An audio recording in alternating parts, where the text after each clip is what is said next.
Hey, hey, what's up, guys? Welcome to the Tuesday stream. Today's stream shall say Riftbound Restock. Riftbound has been a top seller for us. Let's see, it shall also say, oh man, I wish we were selling Gem Pack 5. We were supposed to be selling that today, Gem Pack 5. Riftbound Restock. What else is causing a lot of tension in the stream? Good tension. Uh, let's see. New hot binder break. So the binder break's being worked on once again. Fresh junk packs. Yes, we made fresh junk packs yesterday. And let's see. New pack split. We're gonna say new pack split, okay? Because we're gonna start a new pack split, I think. All right, so we're gonna copy this. We're gonna go out here. Let's see, who's this? A message from Sync Positive? What's this? Oh, I already read this. Okay. Mark that unread. Let's go ping the Discord. Hey, I'm not feeling like coughing right now. I'm feeling kind of good. So we're gonna say here, Tuesday. No, we're gonna say we're going live for Tuesday day. It's Tuesday, everybody. We're back to work. Miss Alexis is coming in to do the shipping. Mr. Isai is going to receive a really huge shipment.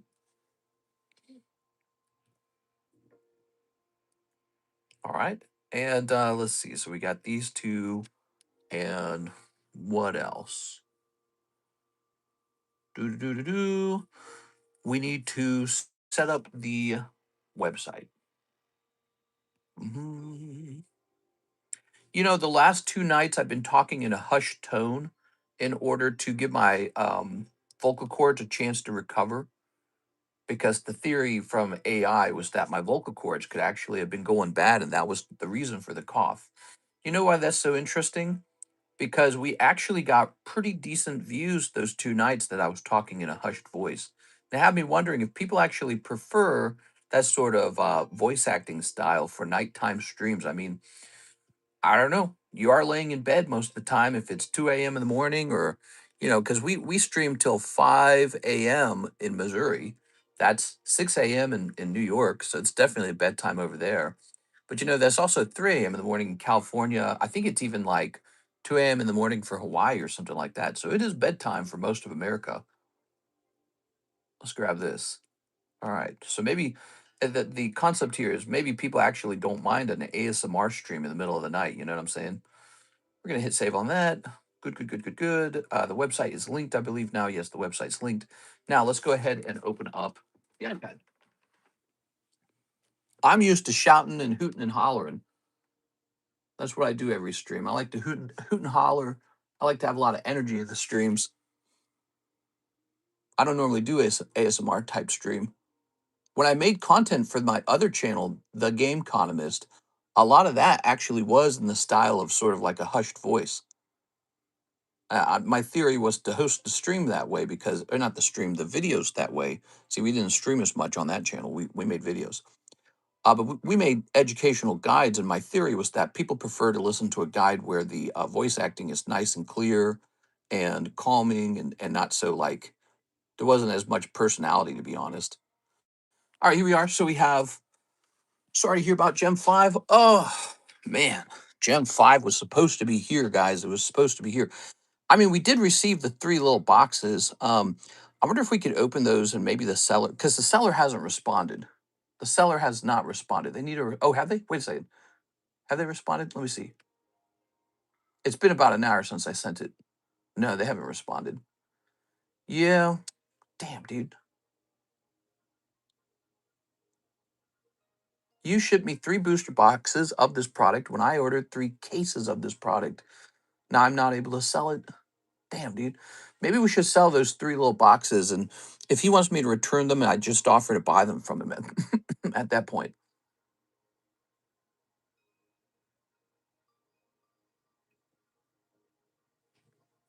Yeah, I think maybe I should take the Gem 5 booster boxes and just sell them. And if maybe he would just gift them to me. Sometimes a seller will do something nice like that. If he doesn't gift them and he says, well, hey, I need you to return those 3 booster boxes, I'll just offer to pay for them at that point. Maybe that's what I'll do. So we should have 3 booster boxes of Gem 5. 3 booster boxes of Gem 5. Is he from China? It is a Chinese product, but he's an American importer. So that's who I actually got these from. I have had options to buy them from China, but their prices haven't been a lot better. There's that cough. All right. Hold on, wait a second. Let me have one more drink, and then I'm going to take this cough drop. The cough drop makes my whole mouth, well, yeah, the cough drop makes my whole mouth taste like mint. Actually, I tell you what, I'm going to wait until it's clear that the cough is harder or more substantial. Right now, it was just one little cough. Big deal. So let me put this over here. Riftbound Spirit Forge is officially for sale again. All right. Good. Dragon Ball Z SB2 manga jumps from $30 a pack to $58 a pack. Man, I let a guy buy out pretty much almost like a whole box of those. Maybe it was like 2/3 of a box. But the previous guy had also bought a third of the box. So I sold a whole box of those at the old price like a dummy, dude. Like a dummy. I knew I should have looked into the price of it, but I actually don't love raising the price of things. It's not a fun feeling. But it's like if you don't do it, you get hosed. Because I sold basically a whole box of manga Dragon Ball Z below the restock price. That means when it's done selling and it's time to go get more of it, I actually have less money than the cost of restocking the item. Meaning when I buy it, I'll actually lose money. How crazy is that? So this is why we do a lot of repricing live. We check into products that are kind of zooming too fast. I have a feel for it these days. So if products selling out too fast, you know something's up.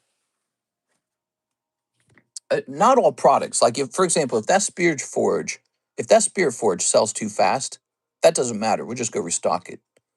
But when a product like SB2 sells too fast, that's usually a sign there's been a price change. We are. Isn't that interesting? The difference is SB2's been out for a while, whereas Spirit Forge is still relatively new. So you know there's tons of Spirit Forge laying around at a low price. But SB2 is sort of like this FOMO product, sort of like this this product everyone's going to start opening and hoarding. So that's how you know the difference between the two. If SB2 is selling too fast, Dragon Ball SB2 manga, you know there's probably been a price change. But if Spirit Forge is selling too fast, that doesn't really matter. There's probably going to be more of it. Really interesting. You learn those subtle differences between card sets. All right, let's get a little price tag on this guy. I'll buy a full team up box for MSRP, mister. For MSRP. Wow, that's a so what, about $100? 150? All right. Just don't restock. It's only a Dragon Ball, so who cares? I've been spamming you stuff. To hell with it, says Mike Side. Yeah, I saw the list. I read through the list, and I said, I'm not doing any of that. I'm just teasing Mike Side. All right, no, I appreciate it, Mike Side. How was your weekend, by the way? Did you have a good weekend? All right, where's eBay? I want eBay. Nah, we won't use it. Let's go find TCG Player. Actually, this would be fine too. Ooh, let's take a look at tag grading. See if they made any progress on any of my submissions. We're in a lot of trouble right now because we need our orders returned very badly. We have an order from we have an order from 322 with tag grading, and it is now 526, a full 2 months wait with tag, and this item is still on order prep. That is not good. Actually, I can just show you guys. Check this out. Can you see it? So here it is, 322, 79 cards, order prep. Pending receipt, that one concerns me a lot. The one that, do I have to zoom? The one that says pending receipt concerns me a lot because that one feels like they're saying they don't even have it. That's 401. And then that one's on image processing 412. So the closest one is a April submission. So they did theirs out of order, just like I've seen with PSA. What's up with that? What's up with these companies doing their submissions out of order? I don't get it. Like if I submit a submission in May, why are you working on one from April? So it has to be something going on their side where they're saying we're not even going to bother doing this May submission. We're going to start on this one April. Maybe they put the May submission into storage and they don't want to touch it for now. And then they say, okay, let's start working on this stuff now. So they grab the closest one and it's April. I don't know. But we got image processing on the April submission, one of them. Looks like two were actually submitted in April. So I don't know if it's one you guys were in or not, but that's usually a sign you guys were in that one. So the April submission has imaging, and we got this really big May submission. with 259 cards in it. And that was me using that last remember the pending orders. Remember that? That was me using that pending order to get that last submission in. All right, so Riftbound. Riftbound Spirit Forge booster box. $40 a spot. I just want to say this, your attack Pikachu in front of you is too low. There's no way that's only 40, right? That's right. He's a break. He's a break. $40 break, just like people are saying. He's a break. $40 chance. Come on, man. Where's my Riftbound booster box? Ah, here we are. Okay, give me a second. Yeah, so Riftbound's doing great, by the way. This is probably the best product on our menu right now. People are loving Riftbound. We are selling tons of Riftbound. We are. We have multiple people buying it, and it's just selling.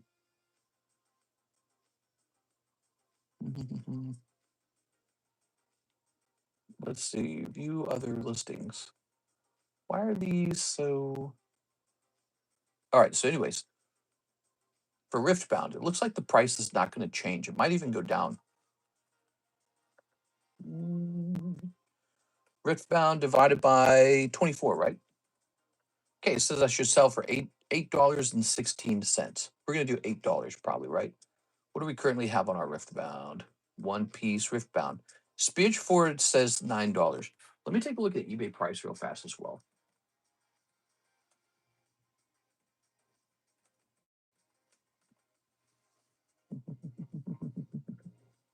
Says I can get a case of it here, huh? A case. There's Chinese product as well. So they're selling it in multiple languages. That's pretty cool.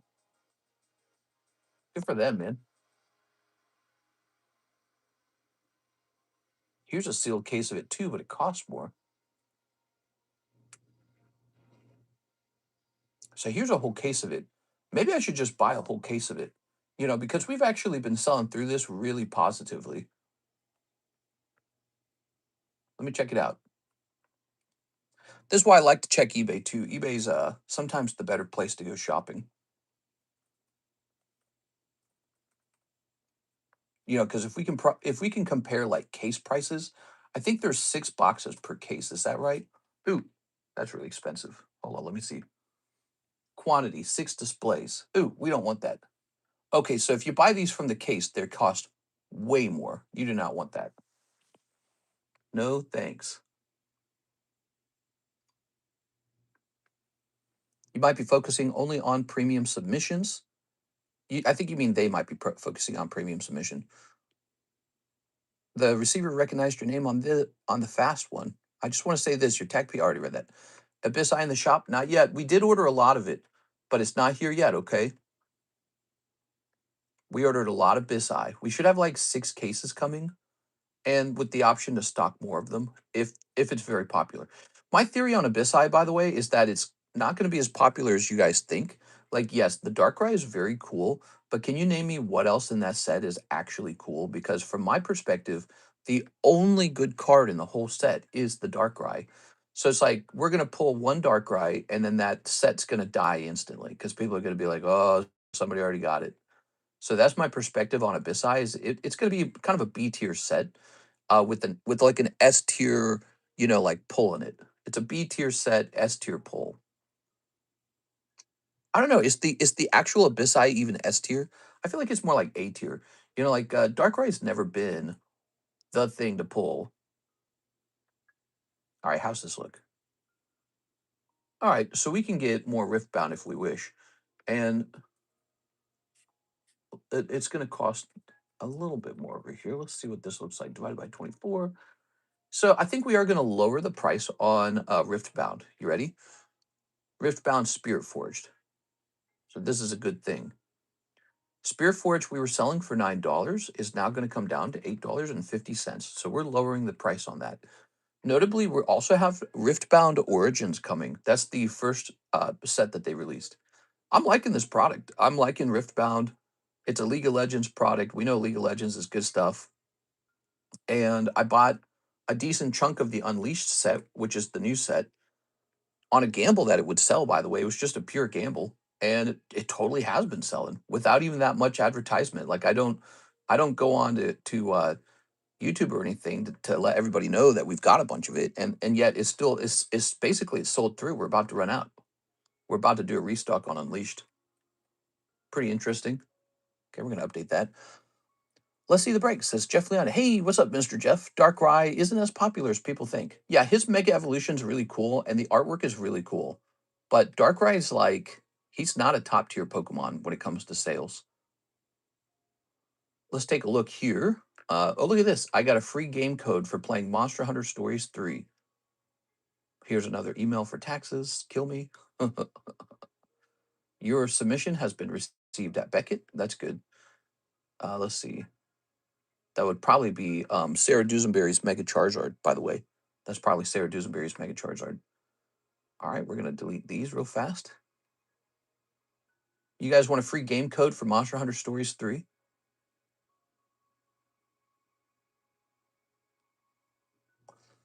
All these years later, I'm like on a mailing list for Capcom, and they just send me stuff, including free game codes. Here's Kevin Maldonado for my slab away. That's a pre-order. And Ivan Rodriguez, tag 10. Hey, what's up? He wants the this gentleman here and shipping. All right, sounds good. How's it going, Mr. Ivan? I hope you're having a good day. And let me hit refresh on the website. Mr. Give Mike code. He says, yes. What about the full art thick Misty? Now, I would do that. I just joke about it. I would do that, but I think it's probably a bad policy to do that. I think that I'm not supposed to be doing that. They handed it to me because they want me to play it on my gaming channel and show it off. There it is. All right. Where's my little baggie? I'm gonna go grab those 3 boxes of Gem 5, because even though they were wrongly shipped to me, I think he will not care if I open them and sell them. In fact, I think I could just offer to buy them from the seller, and he's still gonna ship me those 3 cases, I'm sure.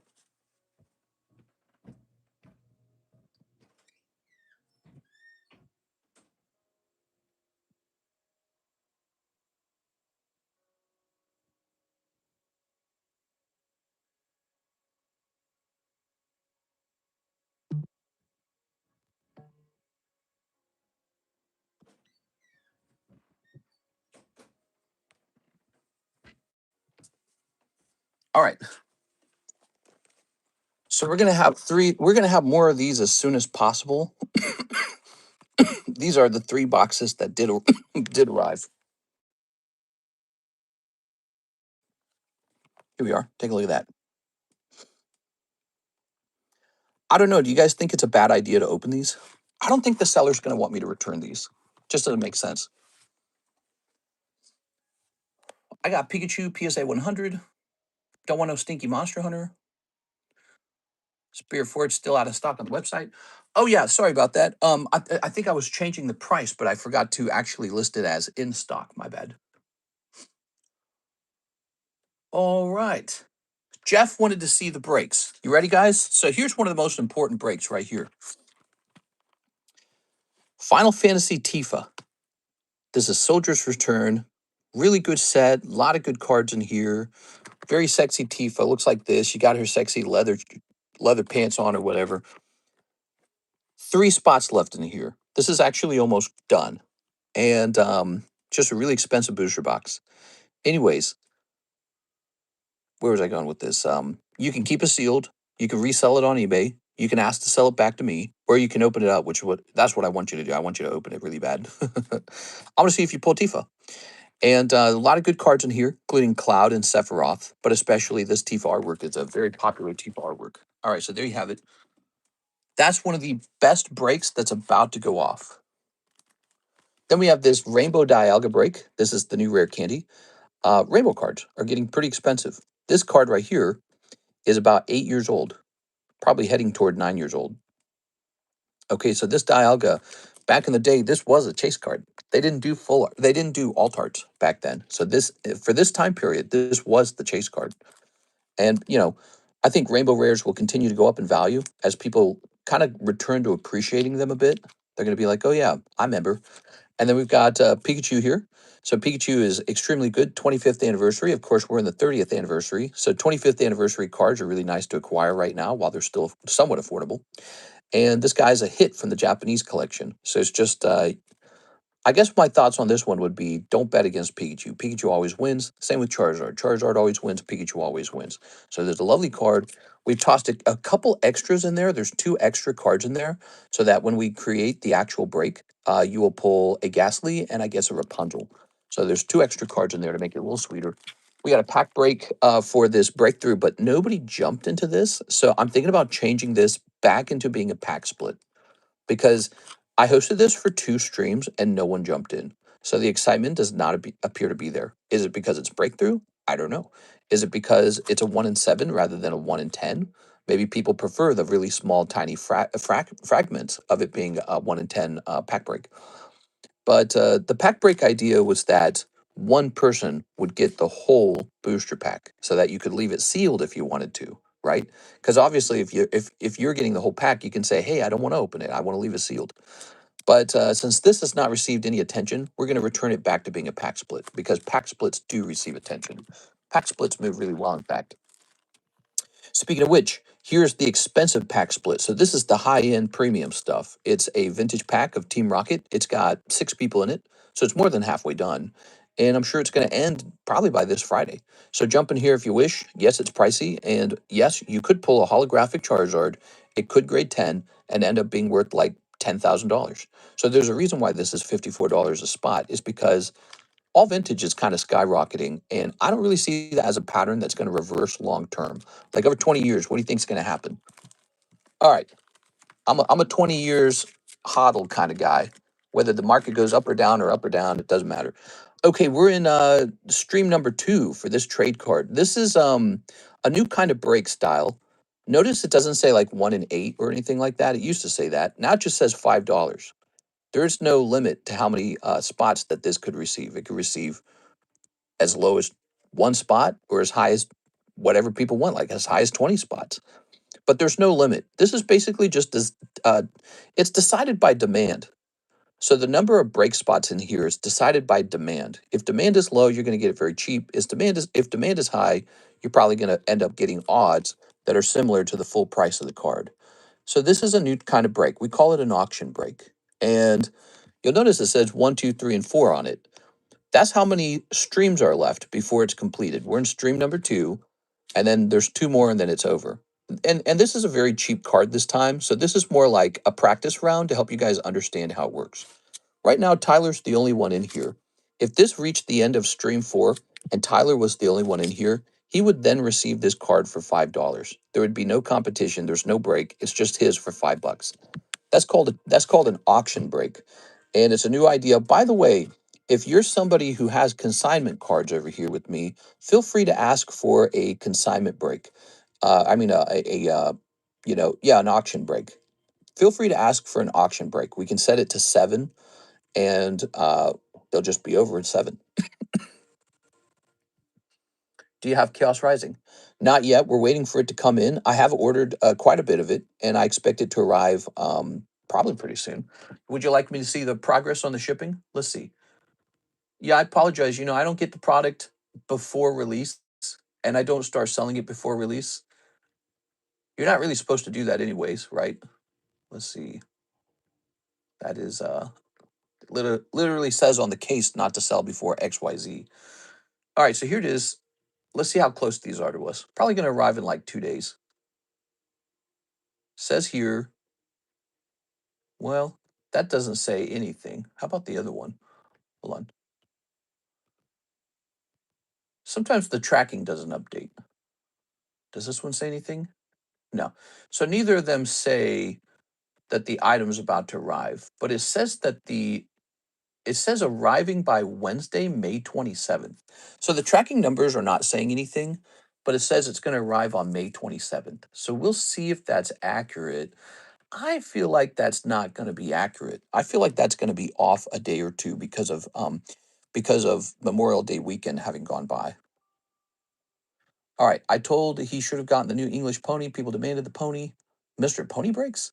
Super late, Sun and Moon, best targeted era right now. There's no such thing as like a best era, in my opinion. Everything has a price that just reflects demand. That's all. And, as soon as something becomes quote unquote underpriced, it just corrects. So your argument would be something like Sun and Moon's really good, but it's currently underpriced. I don't know if that's so much true. I mean, X and Y is quite a bit older. That's why it costs more. And the Sun and Moon's not exactly cheap, anyways. And Sun and Moon doesn't have that many alternative arts in it. It's a lot of it's just rainbow rares. So I think everything's about where it ought to be. Actually, if I had to choose the set that's most underpriced, it would not be Sun and Moon. It certainly wouldn't be Scarlet Violet. Scarlet Violet's most likely overpriced. That's the most likely outcome. That Scarlet and Violet is overpriced. Um, my choice for most underpriced card set today, vintage. 1000%. It's not even a question. My choice over and over and over and over again would just be this guy, actually. It'd be this guy. And if you guys push this pack, I'll go buy two more and break another one so that we're just continuously moving into vintage, because I feel like vintage has proven itself over and over and over again. It's more rare. It has true nostalgia, true childhood nostalgia for the wealthiest buyers. The millennials are the wealthiest Pokemon card buyers, and it's got to be vintage. It's got to be vintage all day long. Now there could be a point where vintage becomes overvalued, and so you should go to greener pastures or something like that. Like for example, you had Evolving Skies. Remember that? Evolving Skies beat vintage. But I gotta say, man, it goes back to vintage every time. It eventually goes back to vintage. I can't get enough of it. I wish I had more of it. I wish I had not sold you guys my jungle box and my fossil box. I'd prefer to just keep them. And of course, at the time, I replaced the jungle box, so I'm pretty sure I still have it. Uh, I did not replace the fossil box directly. What I did with the fossil box is I bought an Arceus platinum box from Mahasvara. So instead of replacing the fossil, I got a platinum box and a platinum Arceus. So, but that's also a pretty decent box, but I love fossil better. I do, but I still got a box of fossil left over. And then I have three boxes of my favorite set, Team Rocket. So, but yeah, it's vintage, man. Just love the vintage. How can you go wrong with this? And with the common cards selling for multiple hundreds of dollars now, these packs are undervalued. With the holographic tens selling for so if you did pull the absolute best case scenario, which is the holographic Charizard, let's see the price on a PSA 10 unlimited holographic Charizard. Because the price has gotten so high, it's like deranged. It's crazy. Dark Charizard. All right, you ready for this? We just won a holographic unlimited. I could probably type in let's say Dark Charizard 4, because that's his number, right? It's 4. And then let's go with the lowest price. And okay, here it is. So the cheapest one is $12,500. Wow. And your odds of pulling Charizard are higher in here than they are pulling like Gengar out of Ascended Heroes. And it goes for way more money than the actual Ascended Heroes Gengar. The money isn't here. Every single one of the cards in here sells for a ton of money. Dark Charmeleon, unlimited. Let's go find Dark Charmeleon. Dark Charmeleon, Team Rocket Charmander. We could do Charmeleon and Dark Flareon, but the prices are just outrageously high. Now, here's the reason people are scared of it. The entry point is also pretty high. So an entry point of 54 is kind of high. But check this out. So we got a couple Dark Charmeleons. There's no unlimited ones for sale, and this does not surprise me because they're just really rare. So there's none for sale right now. But look, here's a Japanese one, the cheapest 10, 540. So even if you pulled an unlimited 10 and sold it for 530, oh, this is close to 600 because it's also $46 shipping and import fees. So this is actually for American buyers, this is more like over $600. So you could pull a unlimited Charmeleon, Dark Charmeleon, and if it were to grade 10, you'd instantly be sitting on a $600 card, and it probably would sell. It's one of the easiest things to sell, actually. You know, so over here, look at this. So this is the English first edition one for 950. So instead of competing with the Japanese card, why not sell the unlimited one for 700? So now you're looking at a $700 unlimited Dark Charmeleon, and somebody might actually buy it. But here's an unlimited. Oh, that's a never mind. But people have been buying this Dark Charmeleon for a long time. He's just an incredible artwork, but he's just one card that sells for that much money from this set. He's not like a huge outlier because the other ones sell for a lot too. So for me, it's not going to be like Sun and Moon, not Dark Vaporeon, Dark Flareon. These cards are doing so well, it's just outright disgusting. All right, so here we go. $800. That's the unlimited Dark Flareon. $800. Wow. Dark Flareon 800. Just crazy. From a single card in the booster pack. So even if you don't pull Charizard, the booster pack still makes you money. Because some of the uncommons, if just one of them were to grade 10, could pay for the whole pack. So this is how we know vintage is not correct right now. Look at this. So you don't look at these. Look at this. Japanese one just sold for $1,000 in auction. Crazy. Wow, the Japanese one's really popular. Okay, so is this one unlimited? No, that one's first edition. Wow, $900. Wow, why is the Japanese one selling for so damn much? We got to open up a Japanese pack too. I mean, $1,000 for one Japanese Flareon. Crazy. How much does Zach pay you to pump Dark Charmeleon, mister? Love that card. All right, so let's see. Let's jump over here. Eric Rodriguez. He says, give me in the pack split. That was 4 minutes ago. The pack split. Oh, you mean this guy over here? This is a pack break. Are you fully aware of that, Mr. L12? This is a pack break. Hard part is getting a 10 though. Yeah, I mean they don't all grade 10. I agree with that. Obviously some grade 9, but it's like PSA 9 you still break even. That's how crazy it is. So even if you take a shot at a 10 and you fail to get the 10, if you end up getting a 9, it ends up selling for a break even price anyways.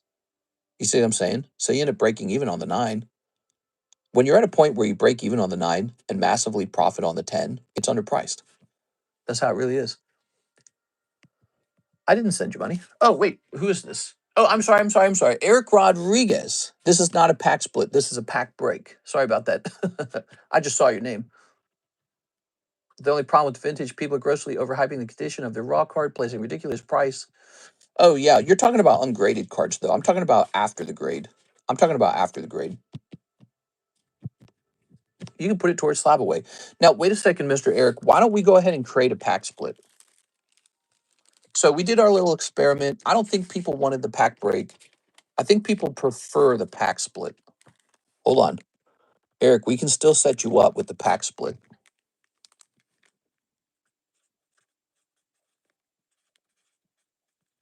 It's actually going to be cheaper. Would you still like in there? You have a little money left over, which we can then apply to your slab away anyways. So the pack split on this is 14, 10 over 10. All right, so it looks like this. How does that look? Still one in, Mr. Eric? Are those old best set theme decks still going for cheap? Nothing's going for cheap, unfortunately. Cheap's not the word these days. It's all expensive. Everything's always expensive now. I mean, even modernly printed cards are expensive, and they shouldn't be, but they are. But I maintain this belief that, it's usually vintage cards in the end that win. Usually, right? Like modern can go up, but then you see vintage fix itself, and it's people realizing, oh my gosh, vintage is undervalued. What do you think about Archeon promo? I don't have any opinion on that. Stay in the pack split. You can keep the difference. I can keep the difference? What are you talking about, bro? You got slab away. We're gonna put that money into slab away. All right, so here's Eric Rodriguez. He's in the pack split. We need 9 more people here. $14 buy-in. Let's go over to your slab away, Eric. Eric with an E. Oops. You have a Umbreon going to $302. Boom. Okay, updated. Very nice. Thank you so much. Modern will turn into vintage eventually. Yeah, I've heard that argument. I've probably made that argument myself. You have to consider though, whenever Ascended Heroes turns 20 years old, vintage will be 50 years old. So it all gets old at the same rate. And so, yeah, it's true that Ascended Heroes will be quite old, but it will cap out. Like, think of Evolving Skies. It's not exploding the way it once did. It's not doubling in price at the same rate. So, things slow down eventually.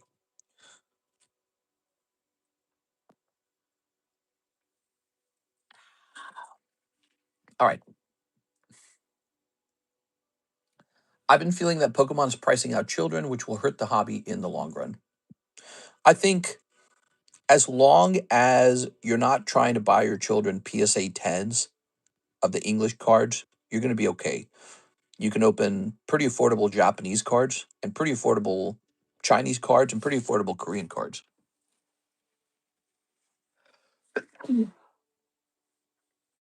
So now you might be opposed to trying out the other languages, the foreign languages, but I don't know.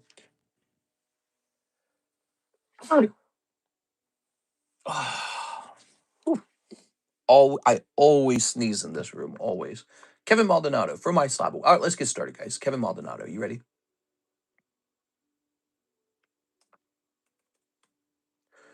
There we go. Ivan Rodriguez. Tag 10, 25th anniversary, Professor Oak, and shipping. Here it is. Imposter Professor Oak has sold. Now, this was a Mr. Javier card. You can never build a competitive deck for less than $50. So this is, okay, wait a second. I got to do a calculation. So yesterday I bought that Piplup, misunderstanding what Javier was offering on it. Oops.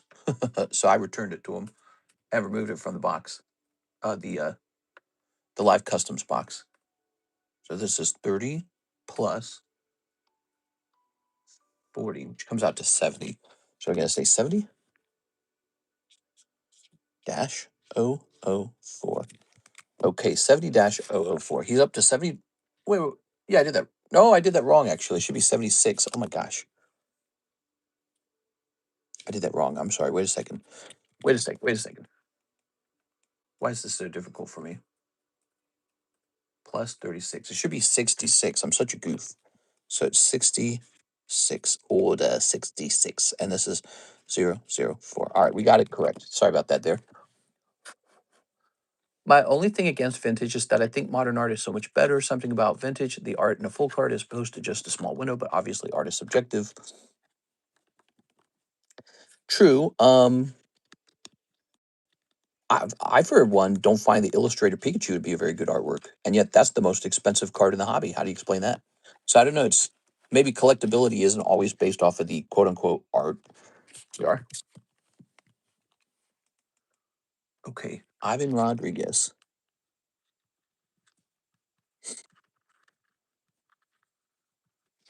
Ta-da. And now shipping for Mr. Ivan.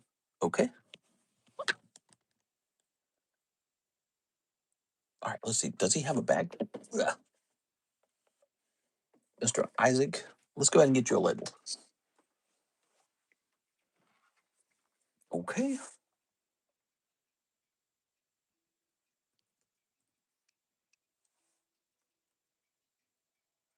I don't remember how many slabs he has.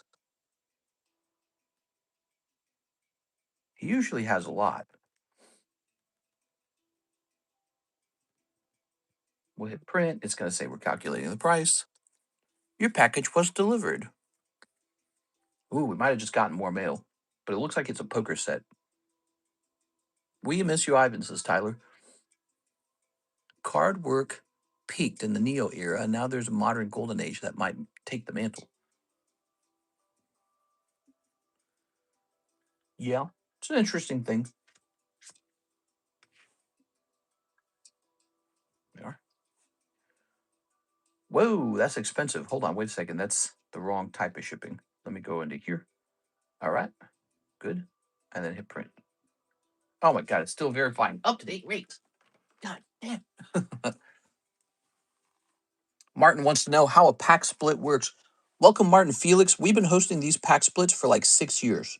This is the oldest Rip and Ship channel on YouTube, and we've been hosting these for a long time. Very popular product. Basically, On the left side is the price, $54, $14. On the right side are your odds. Notice how the odds are like 11 over 11, 10 over 10. This is basically just a way of me saying everybody gets a card from the pack. Okay, so if there's 11 cards in the pack, you get one of the 11 cards. So you will get a Team Rocket card if you get in this break.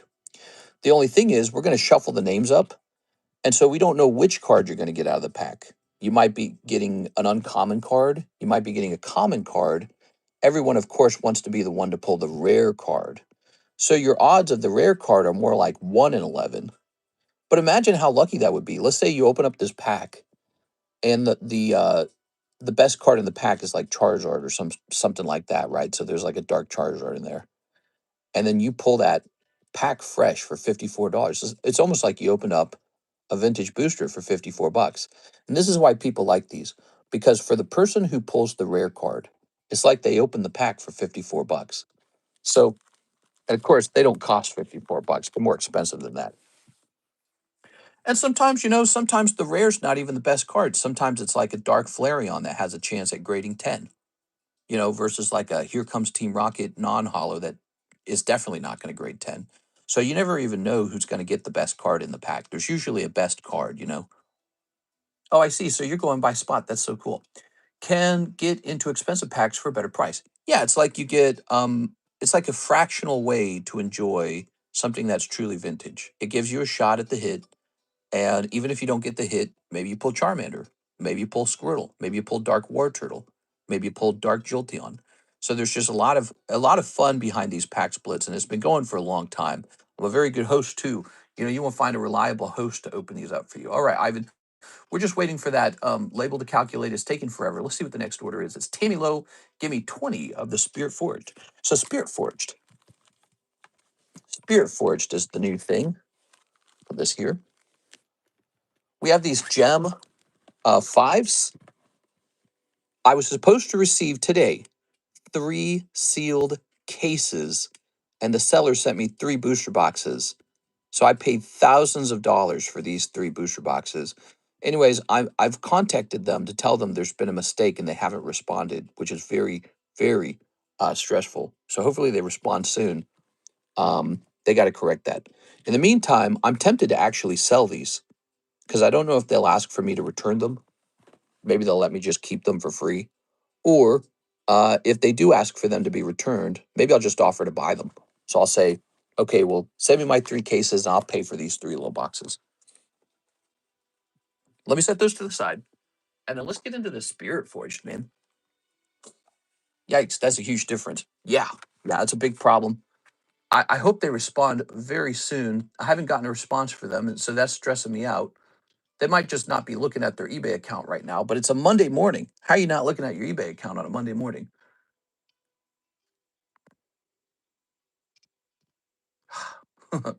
Yeah, it's serious business. 1, 2, 3, 4, 5, 6, 7, 8, 9, 10, 11, 12, 13, 14, 15, 16, 17, 18, 19, 20. There's 20. All right. The biggest problem of all is, do I drop thousands of more dollars trying to buy it from another person to get the product out here as soon as possible? Or do I wait for this guy to respond to me and potentially go through a dispute with me? Because what if he claims he did send the cases? He's like, oh no, actually, I sent the cases. So what if he's a fraudster? What do we do? So very stressful situation. All right, Tammy, I say we go a couple of these at a time. Let's do half and half. Okay, grab a couple more here. Hey, what's up, Black Fox? Hey, look at you. Yeah, Master Ball.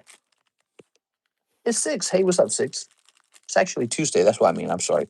It's Tuesday. Feels like a Monday because I took Monday off, didn't I?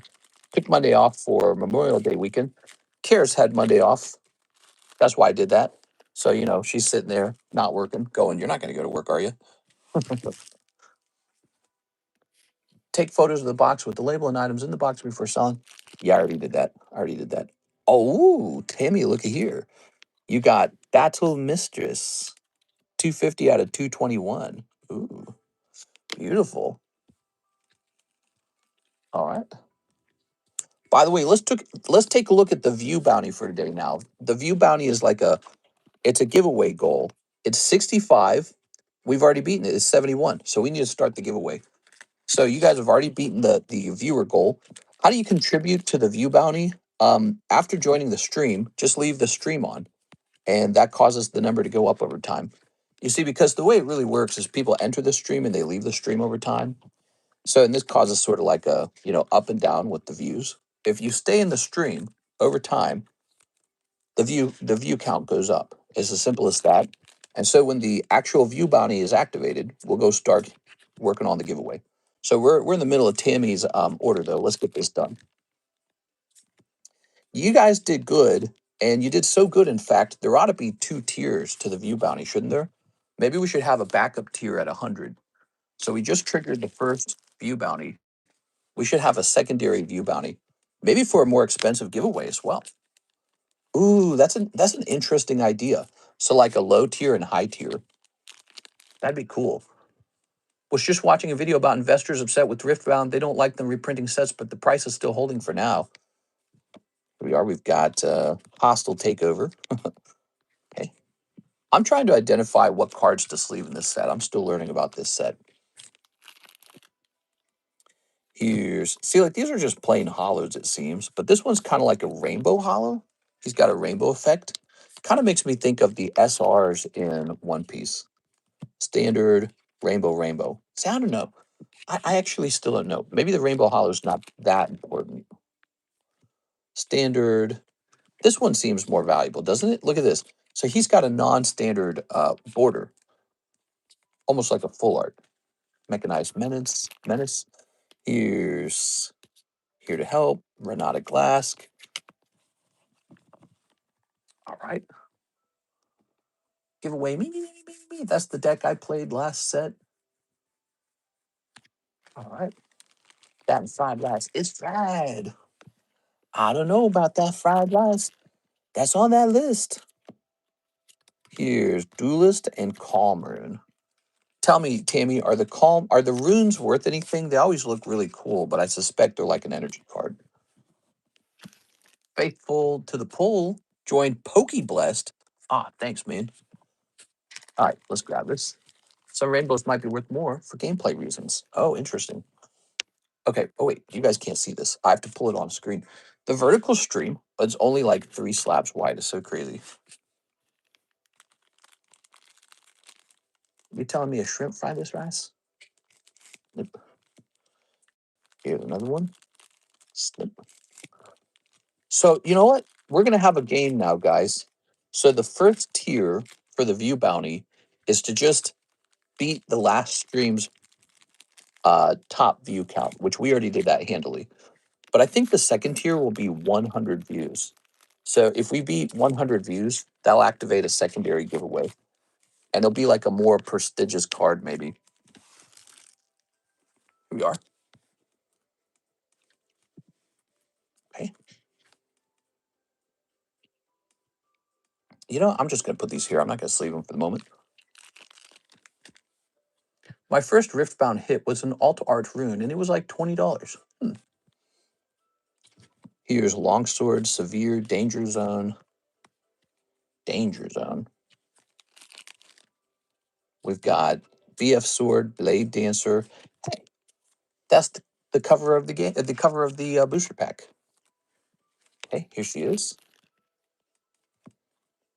Faye Porter Potty. Here's Ezreal. Here's Azir. You got Azir. That's my favorite one. So I just found out I had an untouched pension that's now 11 years old. I wanted to partially invest in some Pokemon. At this current time in the market, good or bad idea? Well, that depends on whether you think it's going to get more expensive or less expensive. I think it is a good idea to hesitate. There's nothing wrong with hesitating on spending, valuable money. You have an untouched 11-year-old pension. Almost Famous Today says, Almost Famous Today, you got the Cardconomist TCC ball. And yeah, I don't recognize your name. Almost Famous Today. Did you used to have a different YouTube name and you changed it? We are. All right. Put that back there. It's really tricky to know exactly what to buy next that's going up in price. You know, that's like competitive shopping basically. But you could just pick like, oh, I'm just going to buy like $5,000 of Ascended Heroes and put it into a booster box. And I mean, I'm not a booster box, a closet, and then just hope it goes up in 5 years. You know, so you can do that. Some people do that kind of stuff, but you just don't know if that's going to work. You know, some sets don't go up that much. Like Pokemon Go hasn't gone up that much over time, even though it's a great set and it is starting to go up. So, but that set's gotten a little older. Took a while, you know. Just buy stocks. Yeah, if you're unsure, you could buy the S&P 500 ETF stock, although that also does go down sometimes. So the S&P 500, you could be buying at the top of the market. You could be buying real estate at the top of the market, right? And so your question is fundamentally, how do I time this market? And I don't know if timing the market has ever long term worked for anybody. I think your better question is, where do I want to place my capital that I really believe that this thing is underpriced or that it's going to be productive? And that's a much harder question to answer because it has to do with your beliefs about reality. It has to do with your beliefs about the world. And a lot of people never even make it that far. Most people have no money to invest at all. Most people are living paycheck to paycheck. So you're in a lucky position. Like you could buy just, let's say you have 5,000. You could just go buy $5,000 of silver. How do you not know that that's not the better move? Right? It's hard to say. All right. Miss Tammy, you got one big textured card. There might be another one in the box. No, actually, you also got this guy here, and you got that rune. So I don't know if there's another one in the box. I don't know exactly how boxes work yet, Tammy. But we've got your box right here. Pokemon has done better than stocks. You're almost definitely going to make money investing in steel Pokemon. There's just no guarantee what happens tomorrow. And I think that's why naturally you hesitate. You're like, should I buy right now? Yeah, like what if you buy and then Pokemon card prices start to fall year over year for a while? You know, like there's this slow decline from this sort of like peak or something that it reached in 2026. There's a story I can tell because I lived through it now where I watched this happen already. For Pokemon in the past, the peak was November 2021, and then it went sideways for 2022, and then it declined in 2023, and then it declined again in 2024. So that's what happened with Pokemon. Then in the beginning of 2025, there was a change where it started to rise and then started to rise rapidly for all of 2025. Then it declined in October of 2025, and then it began to rise again in 2026. Now we're in May of 2026, and it has climbed very hard. So that is what it looks like. So Pokemon prices do go up and they do go down. And you just have to kind of not worry about that. The bigger question is, what do you believe? Like, do you believe Pokemon card prices are generally going to keep going up until millennials are like 100 years old? Do you think millennials are going to quit collecting Pokemon cards and decide to buy land or oil or silver and gold or stocks or vintage paintings? Like, what do you think millennials are going to do next with their money? That's the real question. If you want to know what I'm doing, I'm still buying Pokemon cards. I just like them. Jonathan Lewin, I'm one of those millennials. Jonathan Lewandowski, finish my slab away and let me in that rocket pack. You got it, man. All right, so give me a second here. Let me go ahead and print this for Mr. Ivan Rodriguez now. Print this label. Japan bottlenecking Pokemon cards hard. Doubt that will ever happen here, but then building that giant card factory. What stocks do you have in your portfolio? So my portfolio is pretty small, and it just consists of the S&P 500. That's it. And the reason I have not been buying a lot of stocks is because I keep my money in a bank account earning like 3.7%, I think it is. So I currently just have my stocks in a high interest bank account. That's not my stocks, my cash in a high interest bank account. Let me look. Does it say how much I earn? Might not be 3.7. It might be 3.5 now. I think it says. Let's see. Okay, I earn 3.75%. That's what I earn.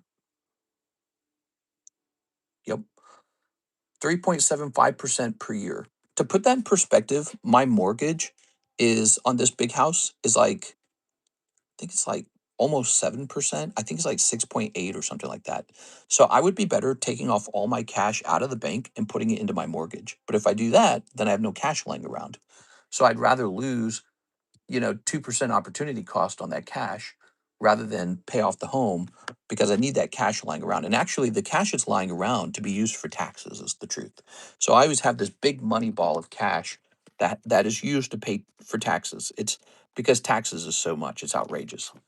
And it's all I think about because I have to pay so much taxes. Why do you think all I talk about is, oh, I'm moving here, I'm moving there to escape another 5%? Because when you start selling something in a business, you start to realize your whole life is just taxes. Every day we talk to the tax guy now. We talk to him every day for almost like 3 months now because it's tax season. That's not even an exaggeration. It's like at least once or twice a month, we have to talk to the tax guy. The accounting team and the tax guy are my whole life. And so it's all I think about because it's all I do anymore. Oh, we need to get this file. We need to get that file. What's this? What's that? We need to do this. We need to apply for that. We need to get this QuickBooks account working. Your bank locked me out. I need a new bank access. Da da da da da. Every day. How much does so and so get paid? How much does so and so get paid? How much do you get paid? It's just endless. And it's like, it's so crap. I hate it. The whole system is so complicated. First of all, taxes is so much more complicated than it should be. But then also you pay so much, it's just outrageous. You should never pay this much money in taxes. It's so wrong. I feel like I've been stolen from. It's like you could be robbed in an alleyway and they would steal a couple $100 from you. The government will steal like $50,000 from you. It feels terrible. And I don't know where it goes. Certainly not toward anything that I like. There's no beautiful shining city on a hill that the government helped to build. It's all going to war. uh, welfare for people who don't want to stop doing drugs or whatever their problem is, and just people who aren't my family or friends. So it's really upsetting. People who probably don't even like me. They don't even like me. They probably would hate me. So that's probably the honest truth. They probably wouldn't like me.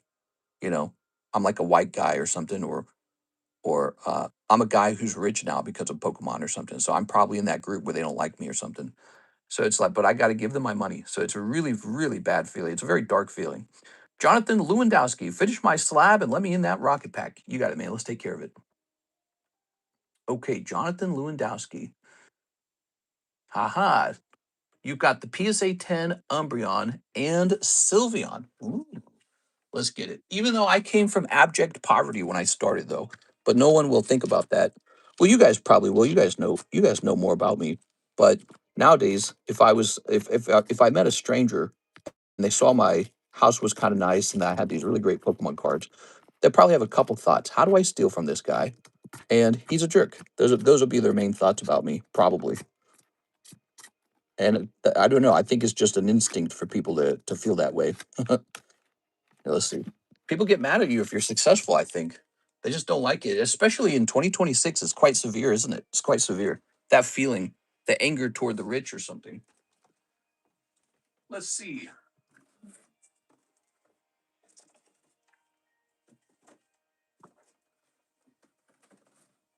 Meanwhile, I'm paying just outrageous amounts of taxes. So is my wife.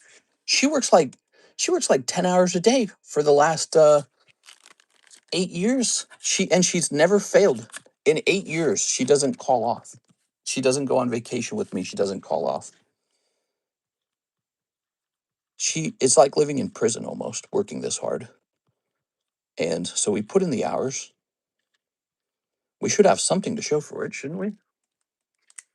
Let me make sure I'm spelling your name right here. And then what did we do with our cash? We didn't consume it. We invested every dollar of it. So we invested every dollar of our cash got invested.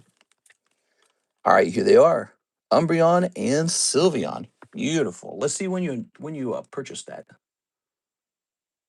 So that was back in May. Okay, cool, man. I'll set these here. And so now I just get to pay these outrageous amounts of taxes. It's illegal. Something can be done about it. In my opinion, Pokemon will never tank like it did before. It could. Hey, mister, did you service my website order? It was only 5 packs, so I could have missed it. There's a couple orders. Let me stop chanting. Actually, look at that. We just finished the PayPal queue. So, oh, by the way, did you order shipping? He says, let me in the rocket pack. Here you go, man. Jonathan Lewandowski, thank you so much, man.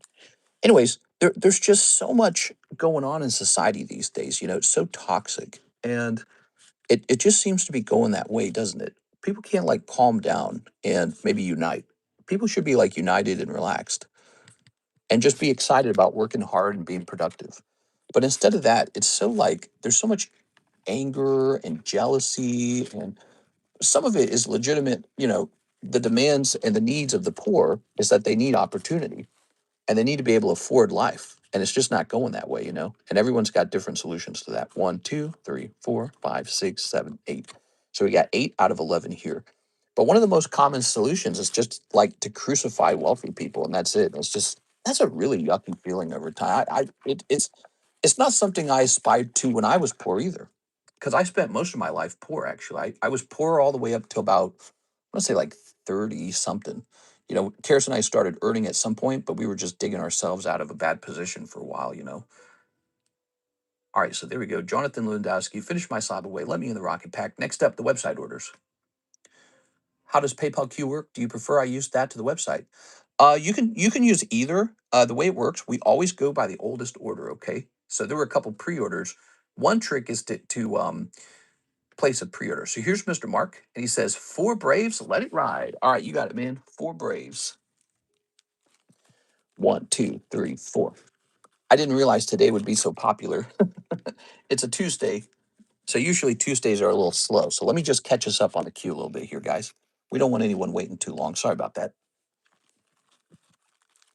Almost Famous Today says imported too many different cultures, no assimilation. Yeah.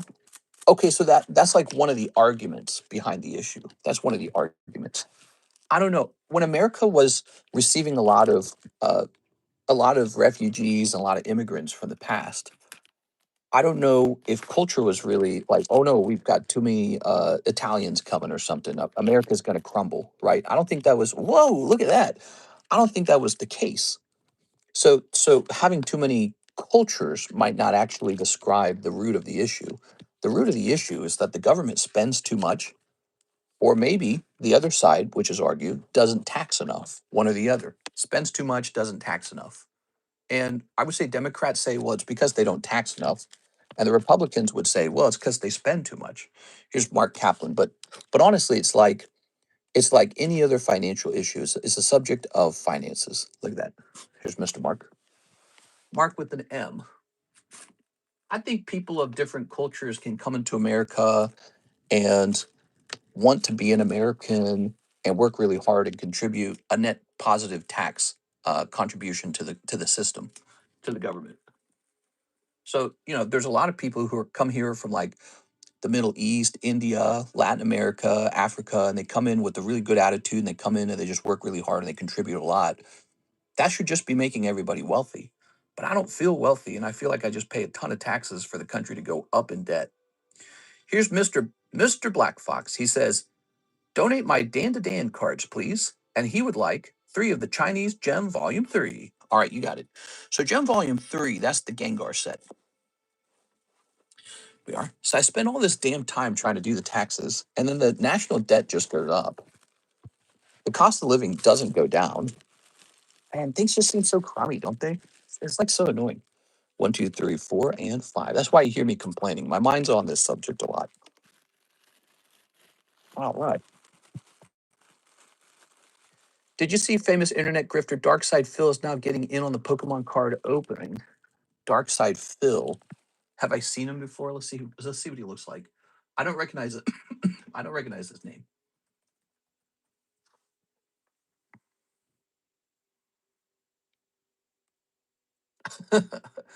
I don't recognize him. That's funny though. All right. I'm not surprised. I watched a video recently, a short. It was on TikTok, and it was a nurse, and she was getting into Pokemon cards because selling Pokemon cards was making more money for her than nursing. And something about that just pissed me off. I was like, "Damn, dude, that's stupid as hell, bro." Because she didn't sound like she even loved the Pokemon cards. She's like she just realized Pokemon cards made more money. So here's a legitimate job in society where you do something vital and important, and it pays well. Nurses are paid well. Nurses in America make like 70 to 100,000. They make tons of money. But she's making so much money selling Pokemon cards, she quits doing this real job like engineering, law, medicine. She quits this real job to sell children's cardboard. And so that's how you know it's like it's got to be overvalued. It's going to become oversaturated. People are going to suffer. There's going to be a crash. There's going to be a decline. And so you know that's coming. It's got to be coming, you know. He didn't know he was still alive. That's called assimilation. Dan. $50 a pack unpacking. Did you see the famous internet grifter? He literally spends his entire stream begging for money. Literally won't do anything on stream until someone gives him money. That's funny. All right. So here we go. Gem 3. Very lovely. So I watched that TikTok. I showed it to Karis and I was like, God damn, dude.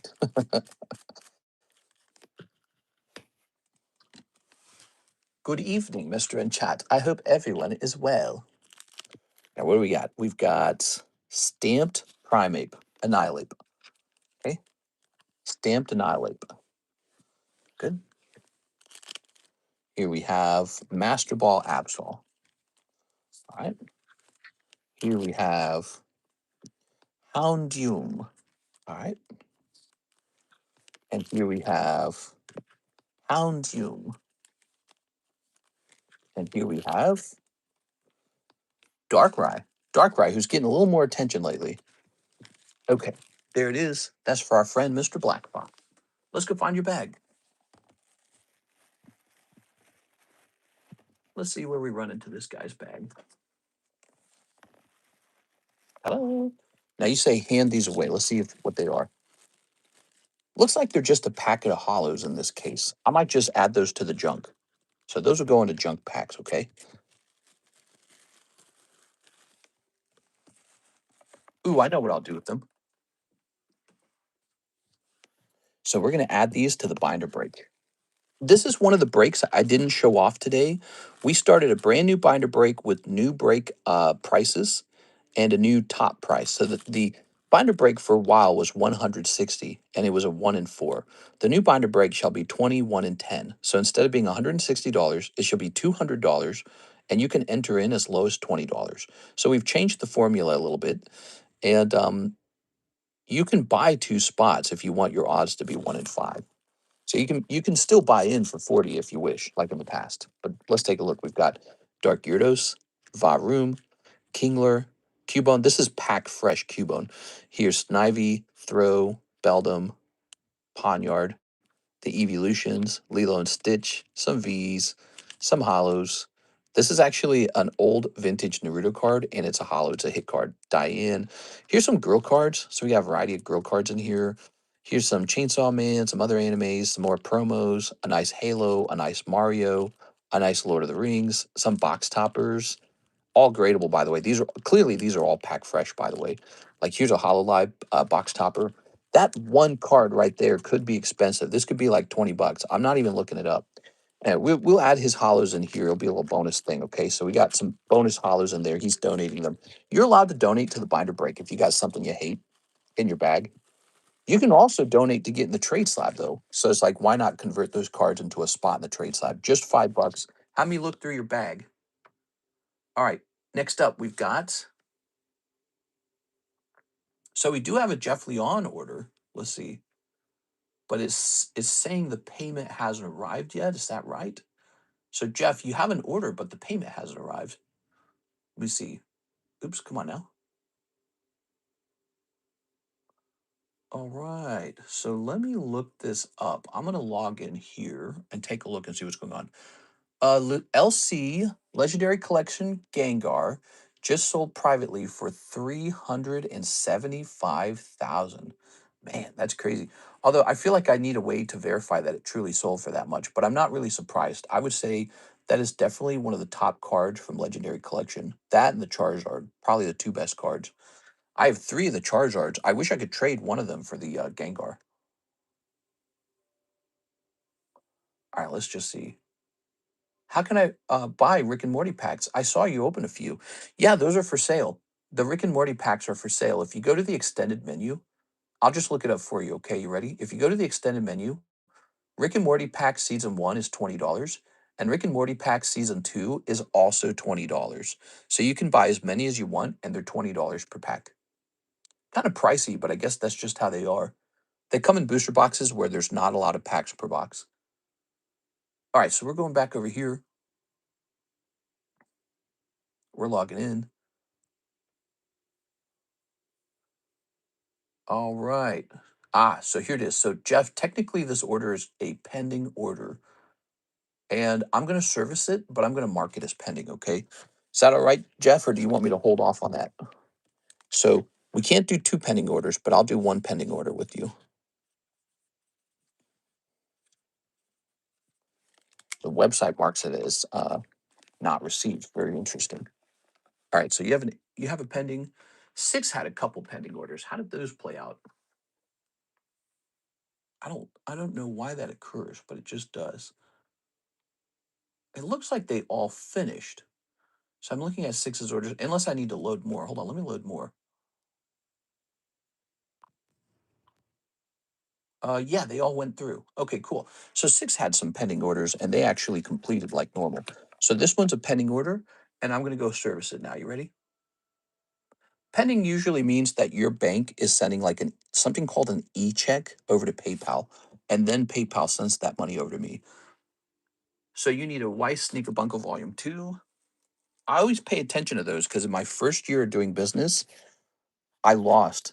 It was like, I think it was like $25,000 with one guy named Bryant Lewis who did a ton of pending orders.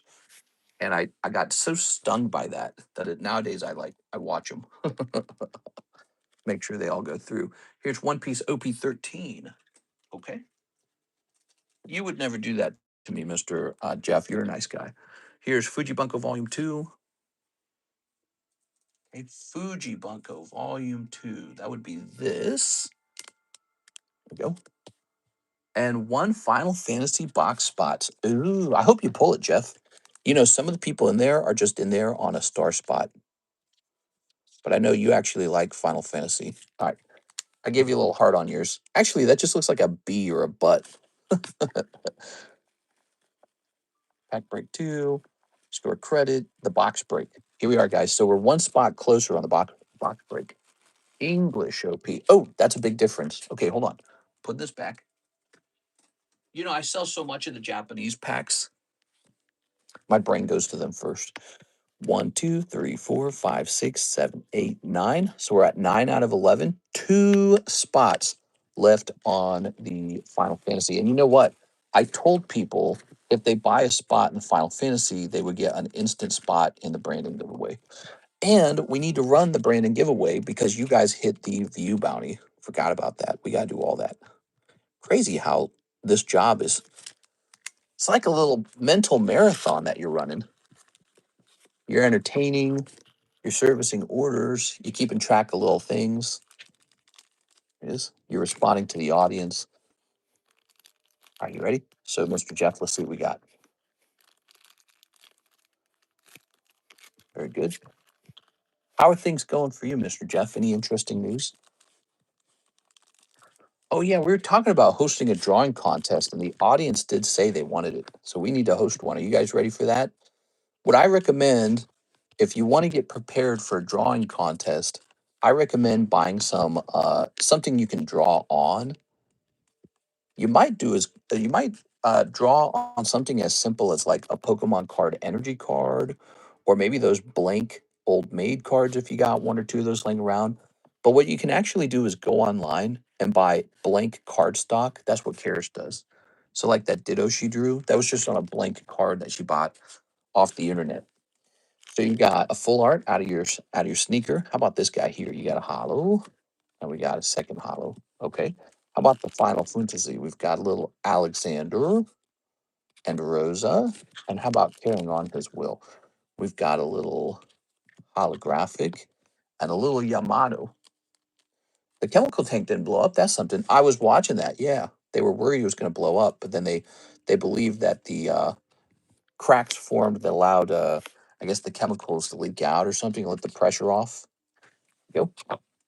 Yeah, there was concern there was going to be a big explosion. All right, there we are. Just kind of more of a normal round. Nothing crazy on that. That's an NH bag, 6-6, Jeff Leon. Thanks, man. Jeff, what kind of break would you like to see on the table if I hosted a break? What would be like the ultimate Jeff break? Maybe like a Siggy card or something like that? Here's Tammy Lowe. How about a whole case of Sneaker Bunko Volume 2 case break? Where one person gets the whole case. Tammy says she would like to try 20 more of the Riftbounds. Damn, Tammy, you're making me think I should have bought a lot more of this. Okay. Manga or Big Weiss Siggy? A manga break. You know, we haven't hosted a manga break. You know, the reason for that, I stopped buying them after the prices exploded because I wasn't sure if the prices would stabilize first. So I wanted to avoid buying in at the peak of the market. Okay, let's see.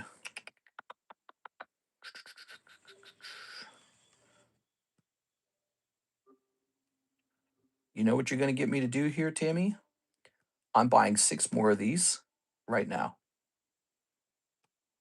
Oh, it says I can only buy 4. Okay, that's fine. They already sold some of them. All right.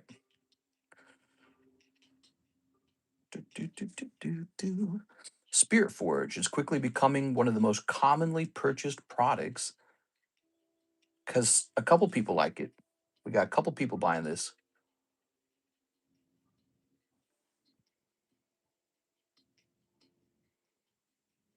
All right, let's see. Good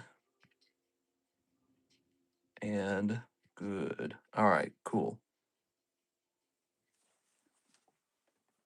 So there we go. We've gone ahead and ordered 4 more boxes of Riftbound. Should I send my cards to Tag or CGC? Well, I do CGC right now, to be honest.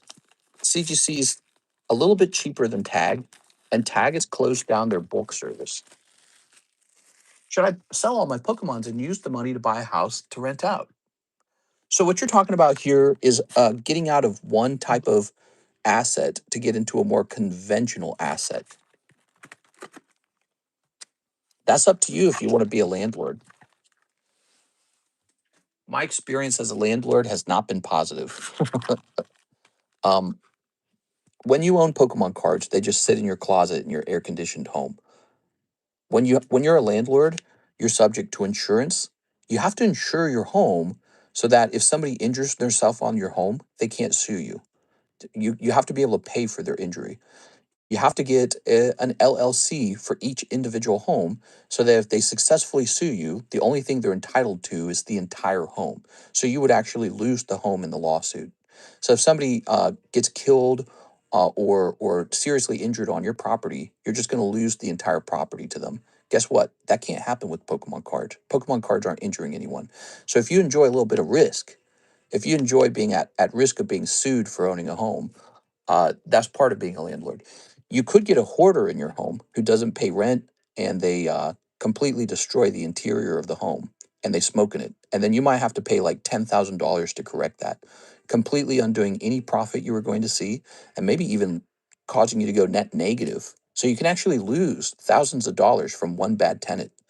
So you could lose money. Your tenant can sue you after a serious injury, wrongful death, or something like that. You ever see those wrongful injury lawyers? They're all over the place, all over television, all over the billboards, because they're just drooling at the thought of suing you, the homeowner. So there's risk involved with the home. With Pokemon cards, they sit in your closet. It's so easy. The stress is so low. Pokemon cards have their own stressors too, though. Pokemon can catch on fire. They can get blown away in a hurricane or a tornado or a maybe an earthquake. Maybe not so much an earthquake, but maybe like a flood. So there's risks inherent to owning Pokemon cards as well. Tammy, let's get the rest of these. Why didn't I get 20 of them? I gotta get 20 of them for you. 1, 2, 3, 4. I would say it depends on where you live. So you want to live in a place where your laws are beneficial for renting. You know? All right, there we go. You should look into Chinese Riftbound is comparable to Japanese Pokemon. Yeah. I know League is pretty popular over in China. Yeah. I'm not close minded to doing foreign language for Riftbound, but I think it has to prove itself more as a set first. 1, 2, 3, 4, 5, 6, 7, 8, 9, 10. So we got 10 here. 1, 2, 3, 4, 5, 6, 7, 8, 9, 10. All right. Sorry about that, Tammy. We get your full order now. My experiencing with renting has been spend a lot of money, make very little money. You have to have a lot of money for the down payment. You have to pay sales tax. You have to pay property tax. If you don't manage the home directly, you have to pay a property manager. That's what we do. He earns like 20% of all the rent revenue. You have to fix the roof. You have to fix the kitchen, the plumbing. You have to fix the toilets. You have to fix the air conditioner. I spent $10,000 repairing an air conditioning unit on my lake house. So you have to pay $10,000 for that. You have to clean the interior and exterior of the home. Yeah, so renting is kind of like a long-term game. The whole idea of renting is actually you're hoping that the government keeps printing money at an outrageous pace so that inflation makes your house valuable. That's what you're betting on. In the meantime, you're trying to rent the house out to reverse the damage from the interest rate on the mortgage. That's the real estate game. You're also hoping to have bought a home in an area that appreciates due to rising demand, population increases, industry developments. Like the Ozarks, for example, could become a tax-free state, and they're building all kinds of stuff out here that they weren't building 6 years ago when I moved out here. So if Lake of the Ozarks continues to build up and Missouri becomes a no tax state, then I win a sort of gamble on where to be in the future. I actually spend a lot of time trying to predict where to be in America so that I can buy exactly the correct home in exactly the right place and experience a big flip. The other thing you can make money on from with real estate is let's say a house is really worth $1 million, but you pay like $700,000 for it. Well, at the time of closing, you basically just made $300,000 buying an underpriced home. That can go the other way around though. You can buy someone else's lemon, so you can buy a home that needs all these terrible repairs and it's about to have catastrophic, repairs needed, and you overpay for it. So it's very competitive. It's very much like a game. It's not easy pickings. It's not low hanging fruit. It's not easy. It's not truly passive. It's very active. You have to be very involved with paying all the fees, paying all the taxes, calling this person, calling that person, filling out paperwork, figuring out your tenant, setting up with Airbnb if you're doing short-term rentals, following all the rules, buying this, buying that. The house is broken. This needs repair. We need to get furniture. We need to get this thing over here. This person needs paying. This person needs paying. That person needs paying. Did you pay your? Oh, the tax assessor says you got to pay more taxes. So it's like it's actually very much like having a real full-time job just to manage the home. Is that your cup of tea when it comes to investing? Well, then great. You're going to be a great landlord. You're going to love landlording. Just never-ending work.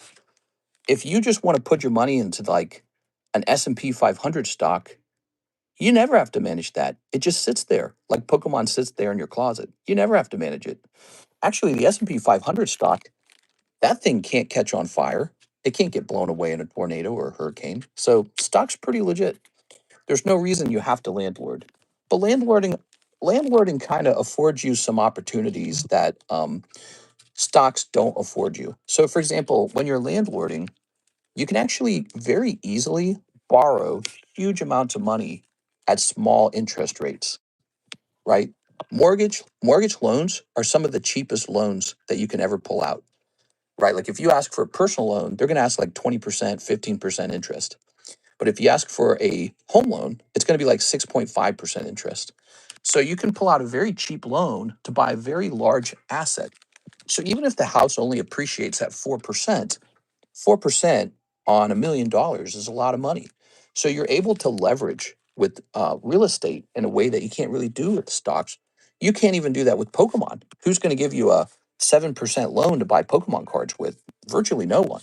So real estate allows you to leverage that money, look for underpriced homes that can easily be fixed or they're just kind of like a hidden gem, get a good tenant into the home, get a good property manager, and And then the government overprints money like crazy because everyone votes for Santa Claus these days. So we turn into a debt economy with an inflating currency. So then the value of your debt goes down and the value of your home goes up just because of that. Just because of that, nothing else. So if you own $1 million of debt and the value of the dollar cuts in half, well then $1 million doesn't really matter as much. It's more like $500,000 of labor, right? The dollar value goes down, the labor value stays the same. So in a debt economy, having a nice big piece of property that you're successfully renting can make you very wealthy if it's in the right place at the right time. The government never corrects the budget. It never corrects how much it spends. And you just don't have too many problems with the home. You don't have any tenants die in your home because of a loose wire or because they tripped off the guardrail that you didn't build or something like that. So you never get sued. That's what you're looking for.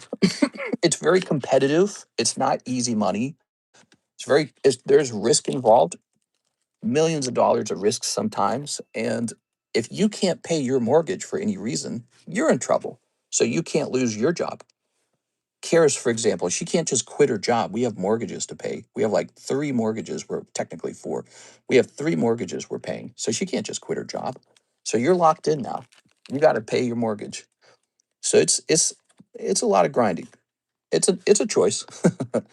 Again, in the meanwhile, you could have just bought an S&P 500 ETF and just been like, ta-da! I've invested my money with no extra effort.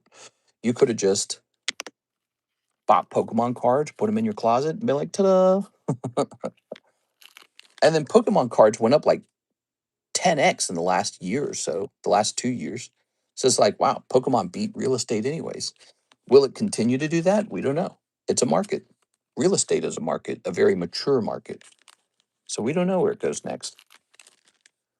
All right, so here's Temptation. Ooh, Seal of Insight. Look at that. Very cool. Okay, Seal of Insight. You should look at Chinese Riftbound. Those packs look thick. I pulled the Roses Encouragement SAR from Perfect Order. I was crying. You were crying. Mr. Search said, hi. Mr. Please use your crystal ball and explain to me if Pokemon is overvalued. Will it always be this expensive? Mr. I see how you made the title for me, lol, new junk packs. A lot of people like those junk packs, Mr. Rooster. A lot of people like them. We emptied the last box of junk packs very quickly this time, and this new round might sell quickly too. Some sets are rising value, some are not. I think that'll be expensive for a long time. All right, here we are. Put that there. We're going to put Void Burrower in here. Pokemon was pretty easy money for the last year or so, maybe last 2 years. But markets never really remain that way. So there usually is a point where it evens out. Some people are scared of buying in at the top of the market. Here's my perspective on it. I just buy when it's high and I buy when it's low. So I don't do like a big investment ever. I just buy a little bit when it's high and I buy a little bit when it's low. And I buy a little bit when it's high and I buy a little bit when it's low. And over time that evens out. So you end up getting an average return. So that's how I do it. I don't try to time the market. I also don't like to sell too much. I really believe in the cards. And so because I believe in them, I'm not looking to exit. I'm looking to just hold them until it's time to retire. So retirement, if I'm 37 now, retirement age is 65, but let's say I aim for like retirement at 50. Well, that's in 13 years. And that's about my time span of 20 years that I set for myself. So if I retire at 50, I'm probably going to start liquidating 13 years from now. And so I'm just going to hold them for 13 years and hope that they outperform the stock market. We don't know if they will. They could. Yeah, let's see. Just a gamble, guys. It's a gamble. Degenerate gambling all the time. But you're a capitalist. Your job is to take your money and to put your capital wherever you think it's gonna do the very best. Here's Chaos Rune. For the years 2025 and up to now in 2026, the best thing to have done with your capital was buy Pokemon. But what are you supposed to do today or tomorrow? That's a harder question to answer. No one has a crystal ball, so you don't truly know the truth about it. Only in hindsight will you know what you should have bought. Only in hindsight. Even amongst Pokemon, they don't all evenly make 10x, They don't all evenly go up at the same rate, at the same price. So it's like you can invest in Pokemon but it's the wrong Pokemon. You know what I mean? You just don't know what's going to happen next. It's all a guess. You can study data all day long. That helps a little bit. It comes down to what you believe about reality and where that takes you. All right, we got Svelsunger, Battle Mistress, Chaos Rune, Defiant Dance, Void Burrower, Seal of Insight, Fiora, Fire Below the Mountain, Ancient Henge, Glorious Executioner, Downwell, Calm Rune, Spinning Axe, Grand Duelist, Switcheroo, Grand Master at Arms, and Prodigal Explorer. Here we are. Most financial advisors would probably tell you to diversify your portfolio, and they probably would not tell you to put all your money in Pokemon. It's like a gamble. It's very speculative. That was all for Tammy. One of the biggest buyers today is Tammy. Thanks, Tammy. Tammy's the best, man. She's been around for a long time. How long you been around, Tammy? Tammy's been around for like 7 years. There we are. All right. There we go. 7 years. I can't believe you and I only dated for like 3 of those years. If you're new and would like to place an order, I just like the cards. History tends to repeat. I suspect it will continue to increase. Here we are. Yeah, so obviously I'm a Pokemon card buyer and holder. So then when you talk to me, you have to assume I believe Pokemon cards are going to net go positive over 20 years, and that I'd rather own this than a bunch of stocks. So you have to believe that about me. I must be one of those crazy guys putting all his money in Pokemon. The last couple of years have been pretty good to me, but that could even out over time. So we'll find out. We don't know. Maybe there's a big decline at some point, like in 2022 and I'm sorry, like in 2023 and 2024. So, you guys ready for this giveaway? We hit the view count. The view bounty today was for 65, and I saw it go as high as like 81. So we hit the view bounty. The view bounty tonight will be, oh shoot, I didn't write it down. So the view bounty tonight will be like 75 for the nighttime stream. There it is. So, but this daytime view bounty, we already beat it. So we're running this giveaway. Chinese Gem 1, I think volume 10. My dad buy me SV49 PSA 10 2 years ago. Thanks, Dad. Mr. Chat, where do I pull a Captain Pikachu? Yeah, Gem 1, which we have on the menu, by the way. Gem 1. All right, you are crazy, so 6. I'm not crazy. All right, guys, type this in for the free one. Bivandin. Bivandin. Okay. You've got a new order. You've got a new order. Yeah, financial analyst would tell you to diversify. Excuse me. Jimmy Therese is next. He says 2 junk packs. All right, Jimmy Therese, 2 junk packs. 1 and let's grab one from the back. 2. These are our $3 junk packs. What are they made out of? They're made out of junk. Let's take a look. They're like $3 boosters. Okay. Geodude, Yu-Gi-Oh, Poker, Hello Kitty, Mary Poppins, Little Mermaid, some more Pokemon, and some English One Piece. Wow. Actually, I think these say OP1 on them. These 2 right here say OP1. Wow. I don't think that was even junk. I think that was actually pretty hot. OP1. What do you give the new Residential Evil out of 10? Resident Evil. Well, if there was a mod built into the game where Grace could have ran around in a bikini, probably a 10 out of 10. Yeah, let's see. No, it was a good game. I watched my wife play it, so I suppose I can do a review on it. Intrusion, Scarlet Flash, Dragon of the Deep. They do a really good job. Their shooter game is so well made. It's so designed to feel almost like a fighter or like a strategy game because you do so much thinking about each move. It's not just run and gun. Like I'm playing a run and gun game. It's Star Wars Battlefront 2. You just aim and shoot. But in this game, you have to think about each thing that you do, even when you're battling. You know, each step you take is sort of like a little puzzle to solve. And there are some good horror elements. You know, it's scary, it's spooky. They got 2 things going on. Leon's more of a like a action packed. Grace is more like, hide in the dark kind of scary video game feeling. So they have a mix. It's a pretty interesting idea. Very ambitious if you think about it to do that. Because what if it goes wrong? What if people don't like Grace's story, or what if they don't like Leon's story? So they were pretty ambitious, I think, and I think it mostly worked. Um, I didn't like all the voice acting for Grace. Some of it sounded like overacting, and then there was no love story or anything like that. But there was a lot of very emotional characters, I guess. Here's some of the things I didn't like. I didn't like how easy the ending was. I feel like the ending was too easy. First of all, she had that decision to make, right? So that was interesting because if you really didn't pay attention to the story, you probably made the wrong decision. So that's funny as hell. But okay, so let's say you make the right decision. You get this boss fight, and the boss fight was just too easy. Like Karis got it on her first try, I think. And so, some things about the game that I feel are lacking: replayability. I don't really know why you would replay it unless you were a speedrunner. And then also, um, just other game modes, like maybe like a horde mode or something cool like that. There's a lack of other game modes. So there's no horde mode. Uh, so it's cool and all. Story wise, it was okay. It was just another Resident Evil story in the end, wasn't it? You know, it wasn't like super important. Some ways that it stands out though is just character design, very sexy characters, very crazy looking bad guys, and the action is very fun. The game mechanics are very fun. They have you make you wondering, could I have done that better? So it scores 10 in some ways. In other ways, maybe not so much. Like story in the end did not move the needle for me. The boss battle at the end, too easy. I like tough boss battles. I really do. And why do I care what happens with these characters in the end? I don't even care about them. So some parts of it did not matter to me. All right, so here's Jimmy Torres. I would give the game like a 9 or an 8, somewhere in that range.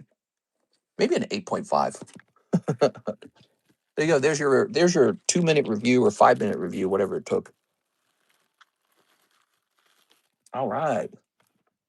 Very ambitious game. Tried something new. Really felt very cool, but it was just another sort of like meaningless Resident Evil story. The characters didn't fall in love. Like nothing happens with any of the characters ever. Typical Resident Evil, almost like James Bond that way, I suppose. But not bad. All right, she has anxiety. Okay. No, no, no, no, no, no, no, no, no, no. The voice acting could have been a little bit better. She's still very cute, and I thought it was enjoyable. Next up, we have an order from Mr. Mark J. Valerian, paying for Slab Away. You got it, Mark? All right, Mark.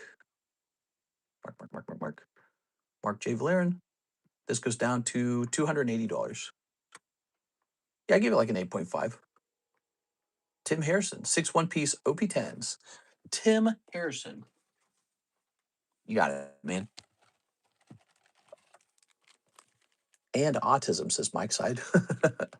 1, 2, 3, 4, 5, and 6. Nowadays, we call anyone who's not like functioning perfectly socially, we call them autistic now. Everybody who has like a tick or like, maybe like a nervous breakdown, or maybe they do something awkward. Oh, they must be autistic.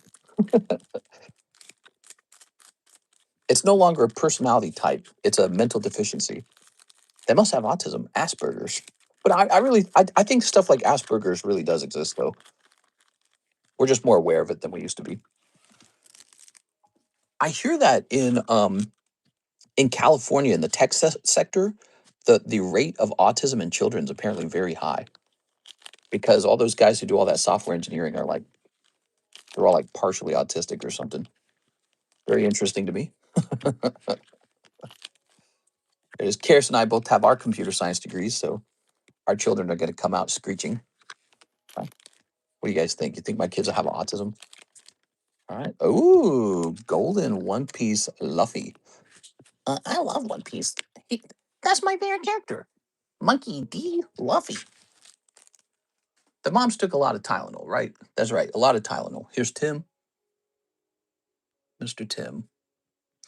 No, but society used to value the men who are like big and strong and carried a big war axe, and they survived the war. you know, the big think of like, like in the era of the Romans, because we are descendants of that time period. Everyone alive today made it through that time period. So if you were the strongest guy or the cleverest guy, physically strong, physically clever, you survived, you made it all the way out to now. Nowadays, it's all about, are you a software engineer? Because, oh, now you make enough money to have children. So it's like, now everyone who's a software engineer is having children. It's like asking, do you have autism? Oh, yes. Okay, so you get to have children. To a certain degree, right? It's kind of a fascinating thing. Here's Mr. Edgar Gonzalez, one spot in the rocket break. So the rocket break's getting quite close, everybody. The Final Fantasy box break is getting very close as well. It's 2 spots away. I made it? Question mark. It's a spectrum. Yeah. Okay. 1, 2, 3, 4, 5, 6, 7, 8, 9. So we're up to 9 out of 11. The rocket pack's very close.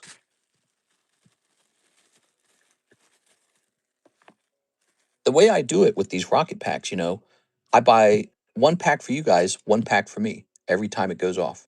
So we sell 1, we purchase 2. That's how we do it every time. And that's been my technique is we head toward whatever's selling through really quickly. So we double stock the thing that's selling through really fast. Kind of like the Pokemon Gem, Pokemon 151 Surprise with the Pikachu Gengar. Well, that was selling so well. So then I buy a case for you guys and I buy a case for me. And the demand on the internet dictates the investment. That's been my strategy for years. Although sometimes I will place a bet on something like the poker cards too. Okay, next up we have. By the way, that's been one of my best plays ever. Is that those rocket cards? Not the rocket cards. I'm sorry. The poker cards. Garrett Nadal says 1 rocket spot. Ooh, ooh. We're very close on the rocket.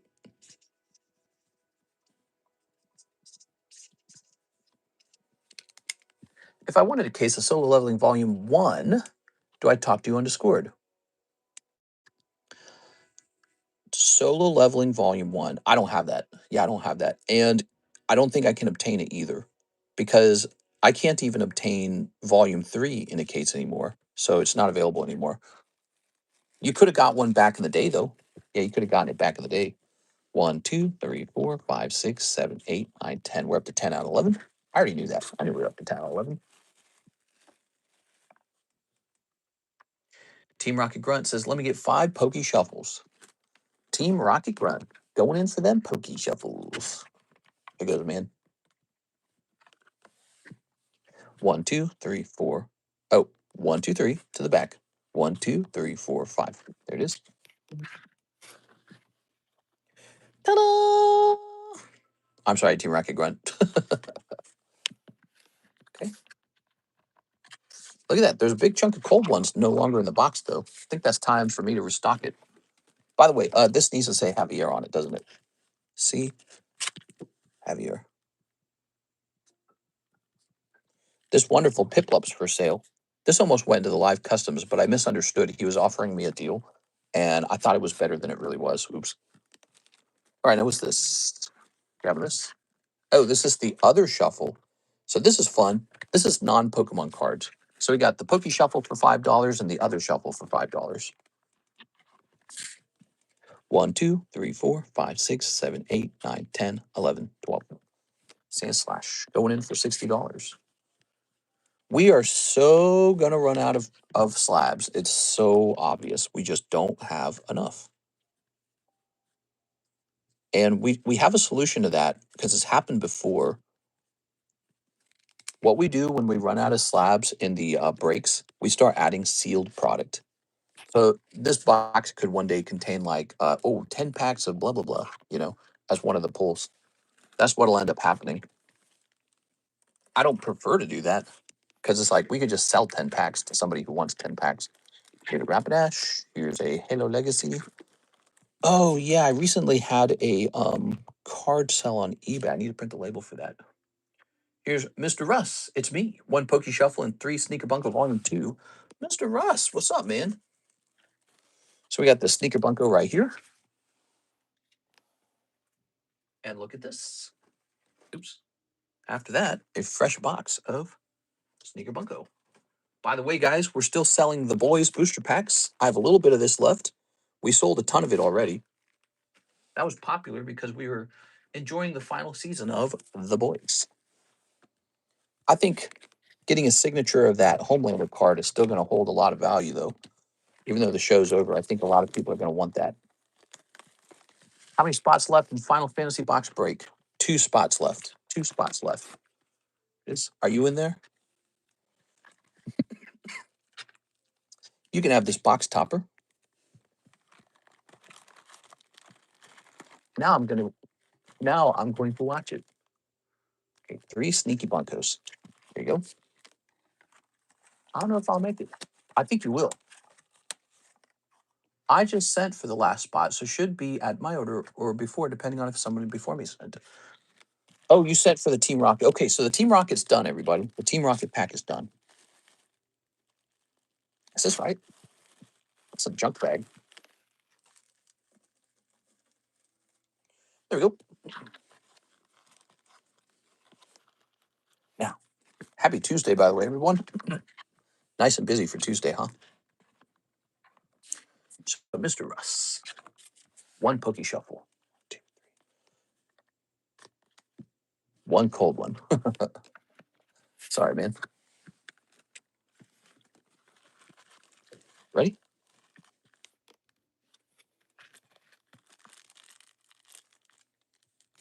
I think Vicious meant the Final Fantasy spot. Mr. Vicious is here. What's up, Mr. Vicious? What do we got here? We've got. Oh, she's drawing. Very nice. Here's a hollow.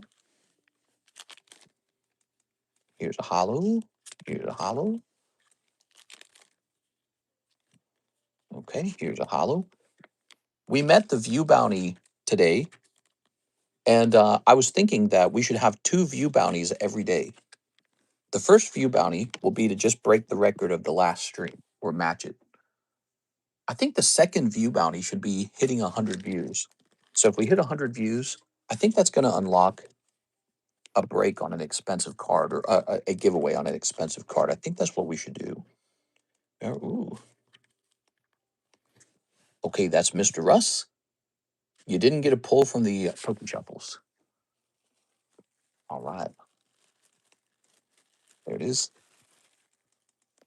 I have a bag. This guy's got a bag. Here's a Rainbow Coast Fable.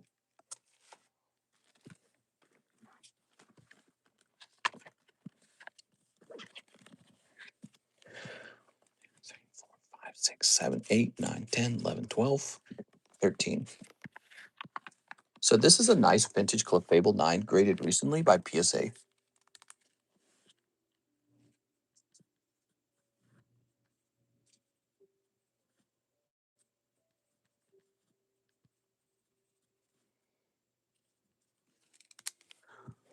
I have a bag, says Miss 6. 6 has got a bag. I'm so proud of you, 6. You did so good. Yeah. All right, now what's next? Mr. Jesus Aguilera. He says 50 towards the slab away. Okay, Mr. Jesus. What if I was that way the whole time, 6? Every time you did something, I was like, I'm so proud of you. 1 spot in the Final Fantasy box break. Oops. All right. I'm telling you, that's how it is when you're dealing with like manufacturers in China. They talk to you kind of the same way. What they do is they call you like honey and sweetie. They're like, okay, honey, can I get your blah, blah, blah? Can I get the shipping address, honey? All right, here's that. So nice. It's like just a little comfort or something. I don't know how to describe it. That goes in the Final Fantasy box. I already have a dad, TCC. Yeah, we are. Don't gold calp me, golf calp me. Let's see, 1, 2, 3, 4, 5, 6, 7, 8, 9, 10. 1, 2, 3, 4, 5, 6, 7, 8, 9, 10. The box breaks is, oh, the box break only goes up to 11. That's right. We changed it to 11. I lowered the price. That's why it felt wrong. That Dawn fan's ready to be a slab away. And here's Sable. What's your dad advice of the day, sir? Dad advice?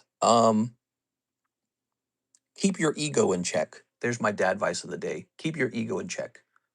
Your ego is when your brain's trying to protect an image of yourself. Like, oh, I like myself because I'm the toughest, or I like myself because I'm the best looking.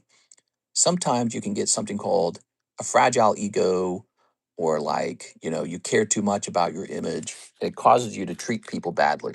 So there's my dad advice of the day. Here's Zakura and here's Psyduck. Keep your ego in check. Don't have too much of an ego. It's not a healthy thing. So here's Mr. Dallas going to the Team Rocket spot.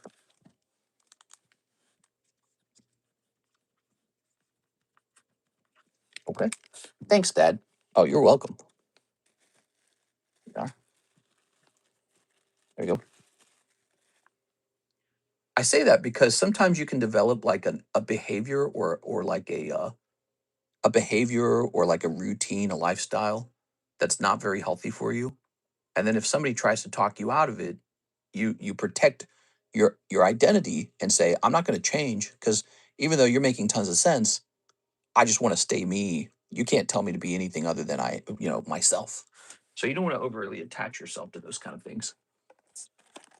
Mr. Danny, 10 of these. 1, 2, 3, 4, 5, 6, 7. Did I finish the Team Rocket pack? Oh, you might have. Hold on, wait a second. Was that the end of it?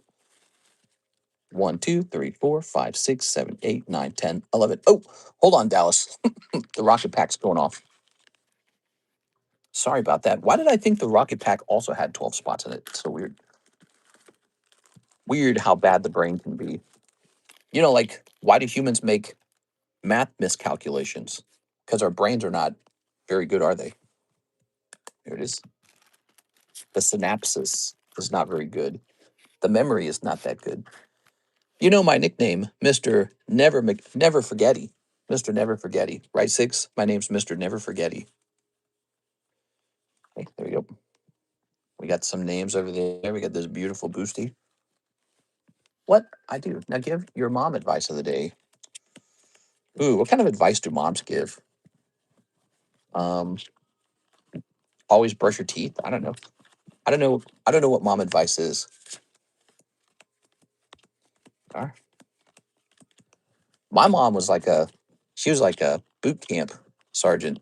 Her advice would be get the F back to work or you're going to be an effing loser. That would be her exact words. You don't want to be an effing loser. Get back to effing work. Very rough. Not even, I wouldn't describe it as very motherly. All right, so people have different mothers. Some people have like tiger mom types. We are. Drive safe and don't drink too much. The moms give the same advice as dads. All right, give me a number. Mr. Never Forget. Are we really starting this again? My nickname, Mr. NHCC, they call me Mr. Never Forgetty because I never forget.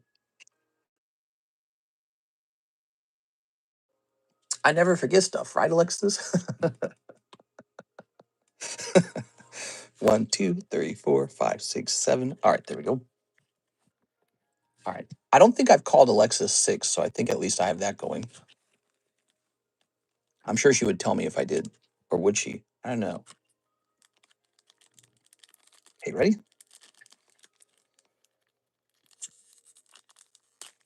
Let's get this lovely pack open, shall we? Well, the good news is that this appears to be Team Rocket cards. Remember that Sandstorm pack? All right, so here we go. We've got Jonathan Lewandowski pulling. Ooh, look at that weird edge on this guy. That's not good. Imposter Oak's Revenge for Jonathan Lewandowski. That's pretty rough. Okay, let me grab this. Does the next card have that? No. So that tells me that was probably from the manufacturing. This, let's see. Mr. Jonathan, new bag, Jonathan. Bruh, that's terrible. Yeah, one of the risks of opening old cards, I suppose. Look at that. Hey, look at that. See how it kind of curves around the lip? That's most likely some kind of cutting mistake or something like that. That sucks, man. They don't all grade 10, do they? Huh. All right, let me put some bulk in your bag. You have a tough round. Maybe we'll put you in the second chance break. Maybe that's fixable. Yeah, actually, Jonathan, there are guys who perform like miracles these days when it comes to card fixing. Not like what I do. I just kind of smooth the edge out. There's guys who like they humidify the card, and then they use clamps and like plexiglass and all kinds of techniques to actually correct even like impossible mistakes with the card. So they take a card like that and they're like, "Oh yeah, I can flatten that out." And you're like, "No, you can't. That's unfixable." And then they just fix it. If you don't believe me, go look it up online. You'll see. Yeah, they do all kinds of techniques. That might be fixable. I saw a guy pull a whole fingernail ding out of a card. It was like deep. And what he did was he created even more lines in the card in that area, and then he humidified it, and then he clamped it between two plexiglasses with water, and he did that for like 3 days, and then he just repeated the whole process. He used a roller, and he just kept doing that over and over again, and then one day, the whole thing just looked like nothing had ever happened to the card. It was so insane. I'd never seen anything so crazy. So yeah, when he suggested the card might be fixable, he's not joking. How many bags do I have? Says Jonathan. Well, I just created you a bag. Are you saying you had another one? Let's go looking. Mr. Jonathan Lewandowski. We do have a lot of John bags, don't we? Maybe you have a bag over here, actually. Ah, you got a whole box of bags, probably. Okay, hold on, wait a second. There's too many John boxes. That's what's going on. We got like 3 John boxes. You got 1, 2, 3, 4. So you got a whole box to yourself. That's what's going on. You've got all your bags in something called the John Joseph box. All right, go look that up, Mr. Jonathan Lewandowski. Go look up card repair. I think it's good for all you guys to look it up because it's something that's very interesting to talk about because it's going to affect the future of the cards, with the cards getting so expensive. All right, there you go. Here's Harry Kennison, Mr. Harry. Yeah, don't scare me. I should have multiple. Oh, I didn't mean to scare you. I'm sorry, man. I was just acting a little too fast. Yeah, so we see the next card doesn't have that issue. That immediately makes me think your card was injured during manufacturing. Here's Dark Persian, Harry Kennison. All right, Harry.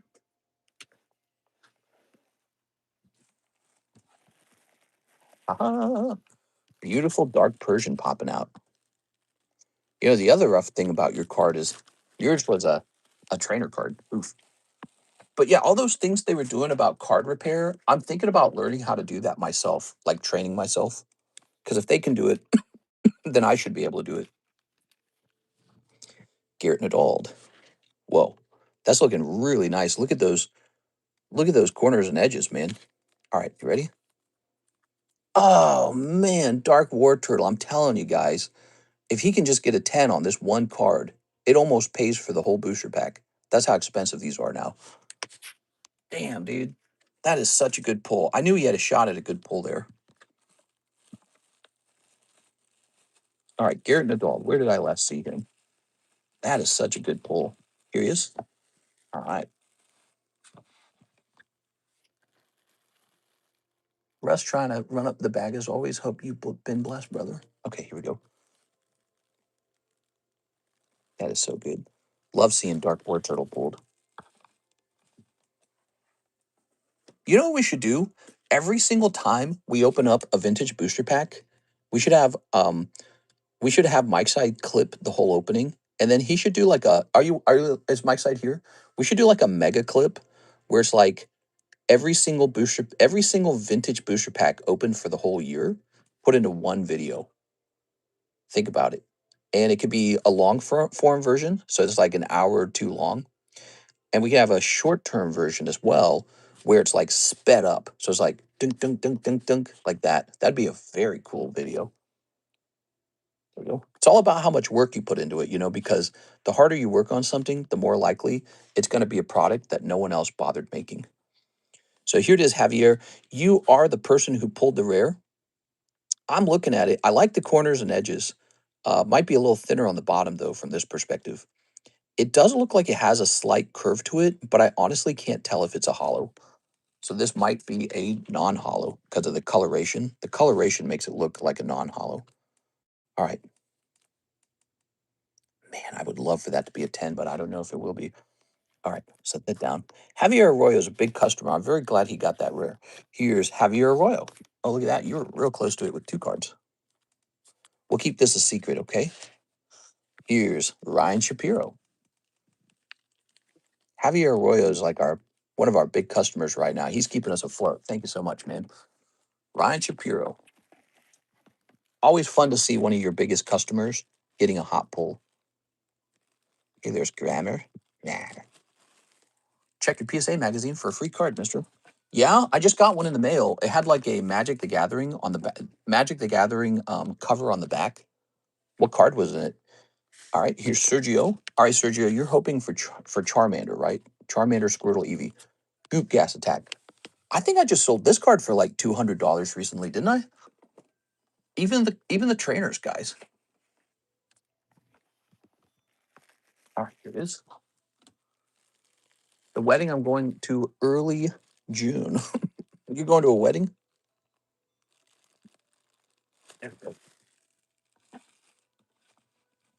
For your stepsister. Oh, that's cool, man. Here's Dallas Willis. Mr. Dallas Willis. He was the last person to join, and he's going to pull me out. All right, Mr. Dallas. Dallas with the D. Do we have a bag for you, Mr. Dallas? I think you sound kind of new. Dallas Willis. I'm going to start looking for you. Do I need to get a new bag for you, Mr. Dallas? Let's see. Dante David. Here he is. Dallas Willis. Says your bag is marked for 1225. And here it is. 1025. So, Mr. Dallas, just be sure to ship your bag before 1025, okay? Be sure to ship before 1025. I'm sorry, 1026. That's what I meant to say. 1026. Okay. We'll put this Meowth back here. Lovely. What's the view bounty? Today, the view bounty has already been beaten. It was pretty low. It was like 67 or something like that. I can't remember. So you guys already beat it. Earlier, we hit like 82. If you guys hit 100 views, you'll hit the second view bounty. We'll have a specialty view bounty. So if we hit 100 viewers, that will be the specialty view bounty. Look at this one. This one has an issue too. This is Marius Larson. What's going on here, Marius? Yeah, look at that, huh? Want to see the issue up close?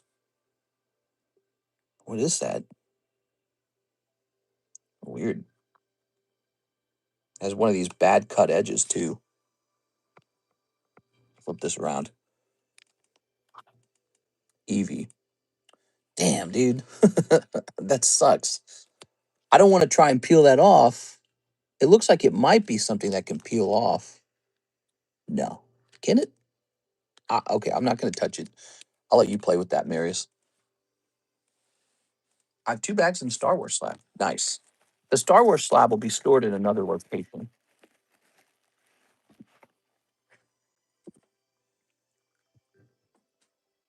Okay, let's grab this. Here he is. We had 2 cards that were manufactured poorly, it looks like, in this round.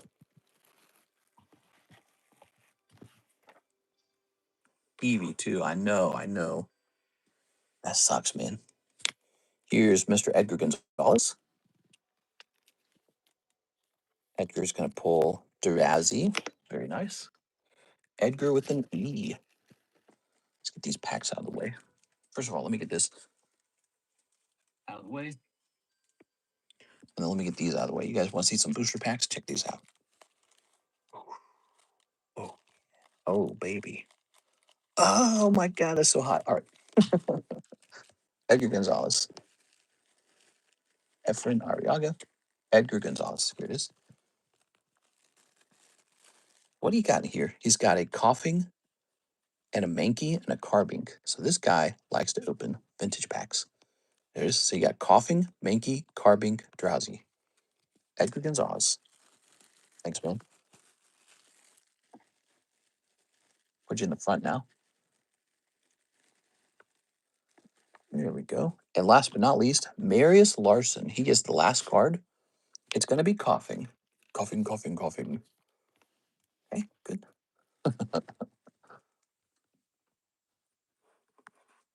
Can we do a jumbo break on those? On what? The jumbo pack break is a bunch of affordable packs. Ancient Origins, I would need to sell that for like $240 just for one pack. So, I mean, yeah, it could be a jumbo pack, but it would be like multiple thousands or like $1,000. Here we go. Okay. Javier Arroyo, he's the winner. He gets the rare. How's this card look? This card looks nice. Ooh, the weed Pokemon. That's 420 friendly. Is it heavy? Is it heavy? This could be a heavy. This could be a hollow because I can't tell, but it looks slightly curved. No, not a hollow, but it is a lovely dark Machamp. I was going to say the coloration on the back would suggest it's not a heavy pack, but you know what? It still might have a shot at a 10. So dark Machamp and Oddish. There it is. Beautiful cards. Javier Royal. Still really good. Let's put this over here. Still really good. Okay, you're my +1.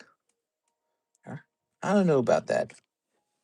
They might start saying things. Okay, I'll go, but I'm not doing any slow dances with you.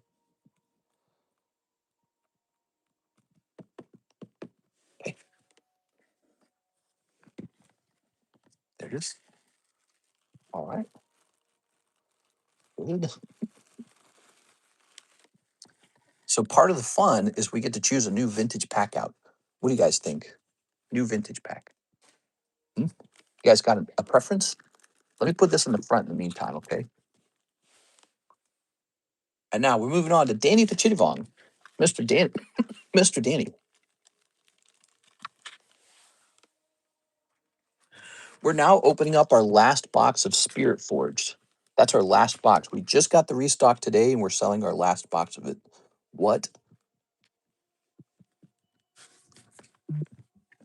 That's nuts.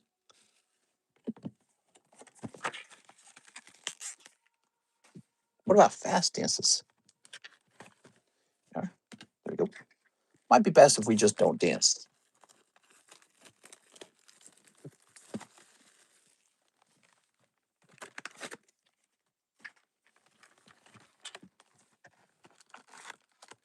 Shahir, what's up, Shahir? He says, why are you so quiet today? Trying to give my vocal cords a break so that I don't cough as much. Hey, Shahir, the next rare candy I picked was for you. I said, let's pick a Dialga for Shahir. Here it is. That's a rainbow Dialga. $40 to take a spot. All right, there we go. Da-da-da-da. 1, 2, 3, 4, 5, 6, 7, 8, 9, 10. So we got 10 of these. Oh, me, oh my. We're snipping this. The price isn't too bad either. We went with a pretty comfortable price. Here it is. Here it is. And here's this. All right, Mr. Danny, Mr. Danny.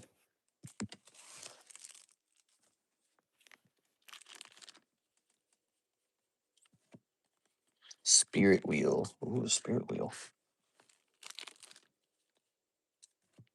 Switcheroo Lucian. All right, stick around, guys. We're going to give that giveaway out now. Should have done that earlier, actually. I think the giveaway should be handed out when you guys actually hit that view bounty. It shouldn't be like something that you have to wait for afterwards. All right. Where the last time you opened packs for fun, mister? For fun? I mean, if you were to change the question a little bit, when's the last time I bought Pokemon cards for fun? My answer could be like as recently as last week. We are. But I open up tons and tons and tons of boosters for you guys. So opening booster packs itself isn't what makes collecting necessarily fun for me. Not that I'm against it, but I just enjoy, like, for example, remember like 2 weeks ago or 3 weeks ago, I bought $14,000 of these Karutas. I bought $14,000 on these. And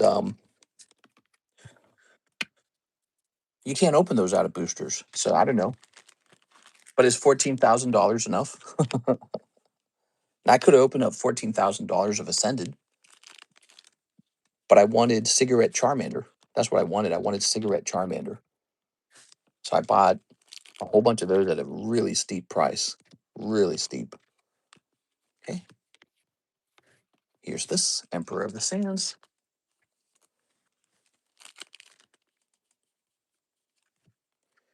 Here's Trinity Force and Vex. All right. Aurelia, Azir. Is the line long? I don't think it's long. Is it? The bigger question is how much time do we have left? It's already 5:36. That's the bigger question. I think we're running out of time. So I don't know if I should take many more orders. Might need to call no more orders. Mando and Groger, mister, you gonna watch it? Yeah. I'm gonna watch it on YouTube for free. All right, Mr. Danny. I don't really want to watch any Disney Star Wars. It's not canon. I hate what they did to the brand. I don't want them to have any of my money. Yes. All right. They have ruined that brand. I don't think Star Wars is something you can truly ruin because it's such a good product. But anything Disney Star Wars is ruined for me. I don't want to touch it.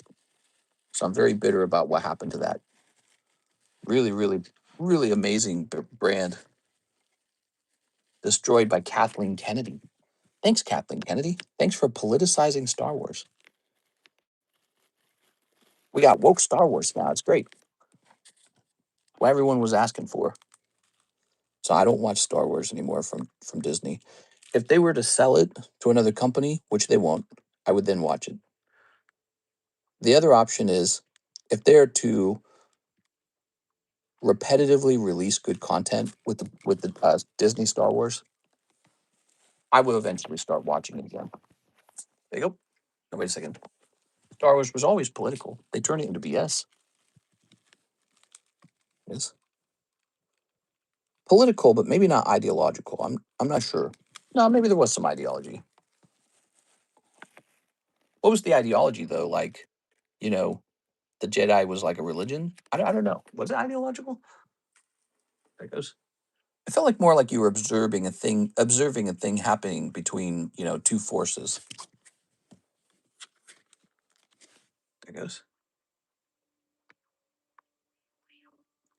Here's Peter Fen. Maybe there was some ideological concepts in the prequels where they were sort of like democracy versus totalitarian governments. But I already kind of like and prefer democracy to totalitarian governments.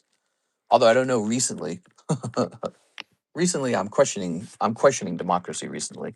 Here's Mr. Brandon. Starting to wonder if every single person should vote. Like, for example, do you think 3-year-olds should vote? Probably not, right? So there's a limit to it. The question is, where's that limit for you? Here's Jonathan Lewandowski. But the question is, if you asked everybody what their limit is, then you're asking 3-year-olds their opinion too. And again, it goes back to, why are we doing that? Everyone doesn't need to have a say. Here's Team Rocket Grunt.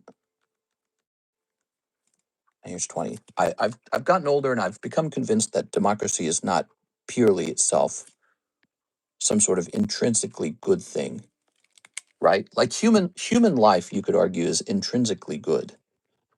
But democracy itself is not intrinsically good. For example, let's say only felons let out of prison get to vote as a democracy. Is that a good democracy? Like if you had an island and you filled it up with only murderers, is that a good democracy? Probably not. So the concept of a democracy is actually constrained by who votes, who is the voting body. And 5-year-olds shouldn't vote. We agree on that at least, right? But do you agree that felons shouldn't vote? Oh, now it gets trickier. What should be the lowest age people get to vote at? Should it be 21? Should it be 18? Should it be 16? All right, that landed on 6. Is that really Alexis? Because I feel like she won the last round. She got it on 6. Damn, bro. What the? That's crazy. I just toss her in there because she's actually doing a lot of work for us. She's doing the shipping. We are. And she doesn't have much of a card collection. Like with Mike's side, I actually gave him some really nice Espeons. I don't do anything like that for Miss Alexis. And she's working for us too. She's doing like an important task. So I try to help her out a little bit. Damn, dude. Nightbot loves Tyler. Was a way of life, culture, law. I'm a Jedi, yo. It was okay, kind of okay. It was okay, kind of felt like side quest in the movie. No real plot. The character don't really progress. The target audience is way younger for this movie. All right, let's see. There we go. There we go. You know, uh, George Lucas used to release Star Wars videos that only did well and were only important videos. That's it. He didn't release any kind of like cheap garbage or cheap money grabs. He didn't do that. That's why the brand was so good. He released only 10 out of 10s. He released only good quality content. Even if you didn't like Jar Jar Binks or some goofy thing like that, you know, oh, I didn't like Jar Jar Binks. That guy was only releasing serious product. He wasn't going, how do we make some more money? How do we make another $10? He wasn't doing that. He was saying, how do I only make good product? Big, big, big, big difference between those two things. All right, next round. This is actually the last round. Good luck, you guys. All right, there we go. Everyone clapped and cheered. Ooh. I never understood that with movies, clapping and cheering. I like what they did with Minecraft, though. The chicken jockey, that was funny. Chicken jockey. Everyone screams and throws popcorn.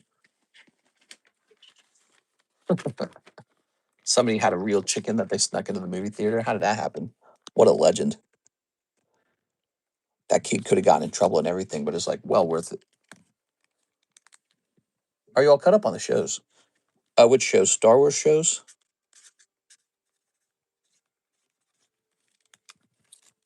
When they made the Power of One, the Power of Two, the Power of Many, Star Wars really died for me that day. I was like, I was all the way, I was 1000% through with it because the whole like we're an African tribe kind of vibe could only have been thought up of by I don't know liberal arts, uh, ethno national, you know, Marxist cultural Marxists that want to de-whiteify Star Wars or something like that, like it's some sort of political goal of theirs or something because it's so bizarre and doesn't match the show at all. Doesn't fit into the show at all. I mean, it was absolute cringe. It was obvious almost immediately to the whole internet what cringe it was, and it didn't feel even in the slightest like Star Wars, which is more like Star Wars is almost like retro futurism, right? Because it was made in the '60s, so it has almost like a retro futurism to it. But they bring in like the bingo bongo drums and the power of many. Like it was so effing cringe, dude. And I was like, I'm never returning to this. It was so dead in my heart at that moment. I was like, somebody owns this, and I'll never agree with them on the style and the culture of this ever. Never, not in 1,000 years. So I was completely done with the franchise at that point. So they can make whatever cheap money grab, trashy movie they want to make, and I'm just never going to watch it. But I'll end up watching it anyways in pieces. It'll be on the internet in pieces. Actually, I'm pretty sure I already know most of the movie because there's so many reviewers and so many small clips that make it on the internet. You essentially get what's going on, right? Like he climbs into the little two-legged machine. He beats the two AT-ATs, which I guess are just easy to beat. He kills the the Empire like warlord, and then there's the twin slugs and the little slug. I guess Filoni had like a cartoon slug guy, and now he's all grown up and he's a gladiator, and they're conspiring to the twin slugs are conspiring to get rid of him, and then Mandalorian fights off the twin slugs, and an assassin saves the big strong gladiator slug who then joins whatever, like the rebellion or something, right? The end. So I already know most of the movie just from literally watching clips, scrolling through the internet. I'll never give them my money. I virtually hate them. I can't stand them. So they won't receive any of my money for a very long time. Maybe for the rest of my life. I don't care. Doesn't matter. Here's Leon Sugarfoot Mega Evolution Pack. But I still have this. Look, I don't hate the Star Wars franchise itself, but that's a product that, George Lucas made. Just like I don't hate Mickey Mouse. We got Mickey Mouse. This was made in 1935 from a different set of people. But whoever has the franchise today is just terribly awful. And I don't want them to have a single dollar of mine. Please help the poor. Poor little skunk. He has an cent to his name. And look, soda pup, ice cold drinks, pop. Super cool, man. I love these. That's why I buy these. Oh, look at this. This one almost looks like it has some dings on the side here, huh? I guess it's okay. You almost don't notice them at first. You ever seen a hut fighting? Yeah, I watched it in a TikTok short. Wait, mister, I heard you call my name, but did you do the order? We're doing Leon Sugarfoot. Leon Sugarfoot. All right, guys, no more orders now. We're very full. Mega Evolution Pack. You ready? Leon Sugarfoot. Are you saying there was one before this that we should have done? Anyways, I'm very bitter about what they did to it, and I'm strongly not interested in the product these days. I'm sad that it made the money that it did. I'm sad it made any money at all, but I mean, it's going to make some money. It is. At least half the country is not bothered at all. It's, you didn't like Rogue One? No, I didn't like that either. I thought that movie was terrible. I did not like that movie at all. It is. All right, here's Mega Lucario. Very nice. It was cheesy and dumb. Now we're going to go with an L on that. Let's see. The L will probably be in this box over here. I didn't like that movie either. I hate that people glaze that movie because they tend to do the same thing over and over again. They tend to say, "Oh, but Rogue One was good." I hate it when that happens. Call me your dirty little slug. Let's see. Leon Sugarfoot. Do you have a bag, Mr. Leon? Hold. Let me move this over here. I watched it and I thought it was like a B tier movie. Actually, very similar to what they produced when they made their copy of A New Hope, right? So the very first sequel was the most digestible one. And you watched it and you just kind of went like, that's a Star Wars movie, I guess. It was almost like a letdown when you watched it. You didn't think much of it at the time because you're like, okay, they're going to build on that. You need a new bag, Mr. Leon? You have to admit the Vader hallway scene was awesome. No, I thought that it was just okay. I didn't really care for it. I thought that every time Disney Star Wars tries to make like good product, they just put out Darth Vader like smacking the walls real hard, like, oh man, he's so strong. You didn't expect that. Yeah, but they didn't actually invent Darth Vader. And how hard is it to actually just put a Darth Vader action scene together? It's actually really easy. It's one of the simplest concepts. Like put Darth Vader in there and just have him smack the walls real hard, right? Oh, he's killing people. He can use the Force.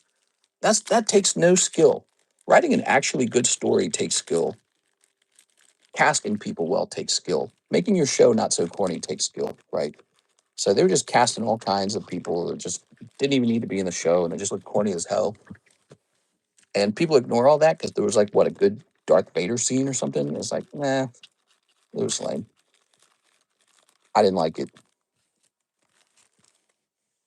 They don't see Kathleen Kennedy's concepts inserted into the same concepts that would destroy the sequels, sort of inserted into Rogue One. They were there. The same ideas were there that ruined the other movies. They were there. Let me throw this away. So no, I give it like a D. I didn't like it one bit. Let's put this here. When I watched it, I actually remember when I watched it.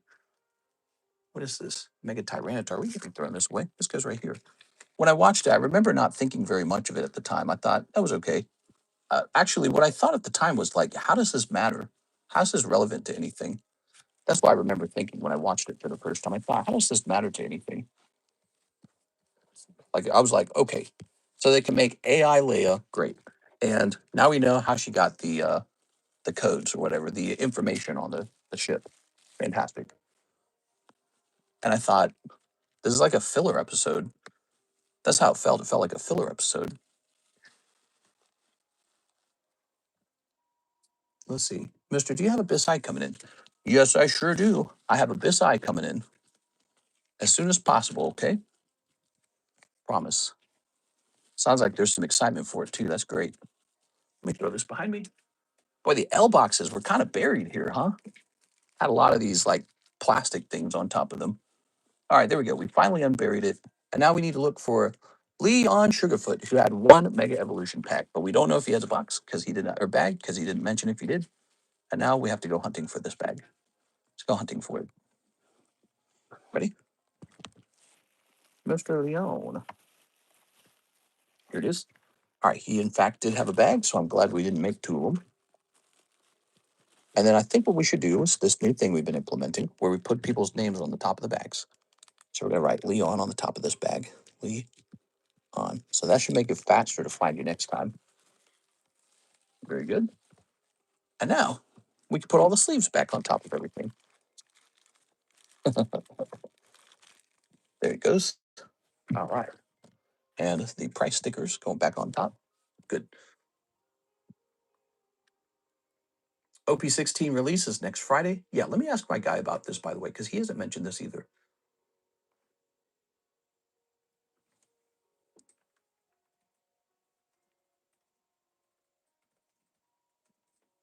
All right, there we go. So no more orders, guys. We're taking on the existing orders. We have Mr. Peter Fenelty, who needs 5 of the gem threes. There you go. 1, 2, 3, 4, 5. Good.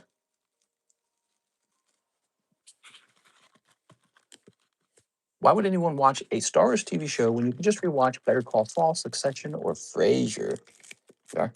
I just, I think that eventually, I do think eventually, the people who make the movies will not just be creatively bankrupt political propagandists.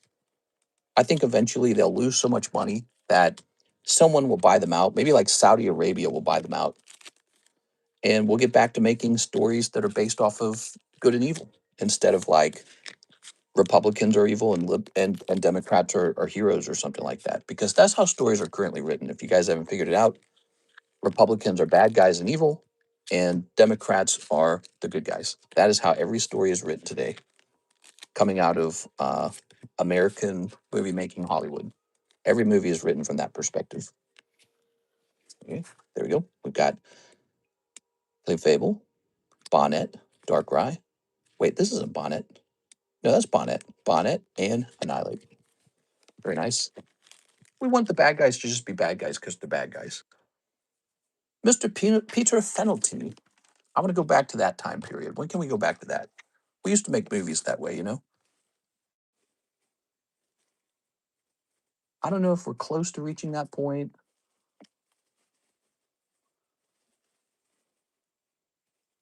It's a very, very bad time for movies. Like if somebody was writing a movie today in Hollywood, a bad guy archetype would be like Donald Trump or like uh, who's that guy who died? Charlie Kirk would be like an archetype. That would be a bad guy archetype today. Charlie Kirk would be written in as a bad guy. That would be the bad guy. And the good guy would be like AOC or something. I don't know. And it's like, damn, dude, when do movies become so political? Ah, Peter Fenelty found you. Your bag was all the way in the back. Project Hail Mary, horror movies have been doing pretty good too. You can't spoil horror movies. That's one of the best parts. You can't spoil horror movies. You know why? Horror movies, they're almost impossible to make political. That's why they're so good. Because it's just about a very root monkey brain, lizard brain feeling of not wanting to die. All right, Peter, we're going to write your name down. This will help us find you next time. Hard for me to rewatch stuff. I'd rather watch something new, like The Boys. I actually really like The Boys, and it was pretty obvious at some point that they took Homelander, he was originally like an arrogant, evil Superman. It's almost like the concept was, what if Superman was actually like this guy with the bad childhood and corrupt, right? So it was an inversion of that storyline, and slowly but surely they kind of converted him over to, he's Donald Trump or something like that, and it was still really funny. I still enjoyed it. So the writing was still funny enough that I could sit down and enjoy it. So bravo. But yeah, essentially that. The bad guys were Republicans, the good guy were Democrats. And that's how it just continues to be. And as long as stories are written that way, I think that movies are just going to be shit for a long time. We're going to have to rely on Japan to make good content, because you know who doesn't get into that kind of stuff? Japan. Japan doesn't do it. Um, I'm sure there's other groups that don't do it as well. But like I watched the Chainsaw movie the other day. You guys watched the Chainsaw movie? That was really fun. I really enjoyed that. It was just so watchable, and you could tell it was free of the sort of like cultural, social norms and chains of the Western political conflict. It was free of all that. It was just free to be a story. It was free to be a movie. It was free to just be like a work of art, just a bit of fun. So I watched the Chainsaw Man movie. I don't even like anime, but I watched it and I actually had a lot of fun. I come back to American Western movies. It's all just like Democrats versus Republicans in every story. I can't take it anymore. It's so bad. It is. It's like, Jesus Christ, dude. Other people have to be fatigued of this feeling too. I can't be the only one. But they just make remakes all the time now too. They just do remake after remake after remake. The boys are girls now. We're going to go ahead and do a gender swap. We're going to go ahead and do this. We're going to do that. What they don't do is they don't just make good content. Here's Tammy Lowe, Riftbound, Spirit Forge. We already took care of that, right? We already did that one. And then here's Mark Kaplan. He says 1-3 of the Mega Braves. Whoa, let me go get these Mega Braves for you. Mark Kaplan. Mark, it was kind of a long wait time there, huh? There you go, Mark Kaplan. 2 of the battle partners. We had a lot of stuff happen before we came back to your turn. Booster pack opening. Let's see. Hope you've been enjoying the stream anyways. We are. Can you start an Abyssai pre-order break? Potentially. We are. You mean like a pre-order box break situation? There you go. So 2 of these and 3 Mega Symphonias. Here we are. 1, 2, 3. Sounds like people are interested in that new Darkrai, huh? All right. I remember you used to do that. Yeah, I kind of stopped doing that. I guess maybe the reason was that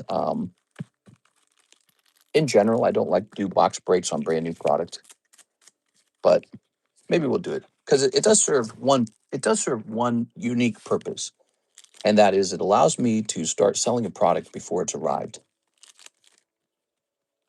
Here's the rare candy. Ooh, okay, rare candy.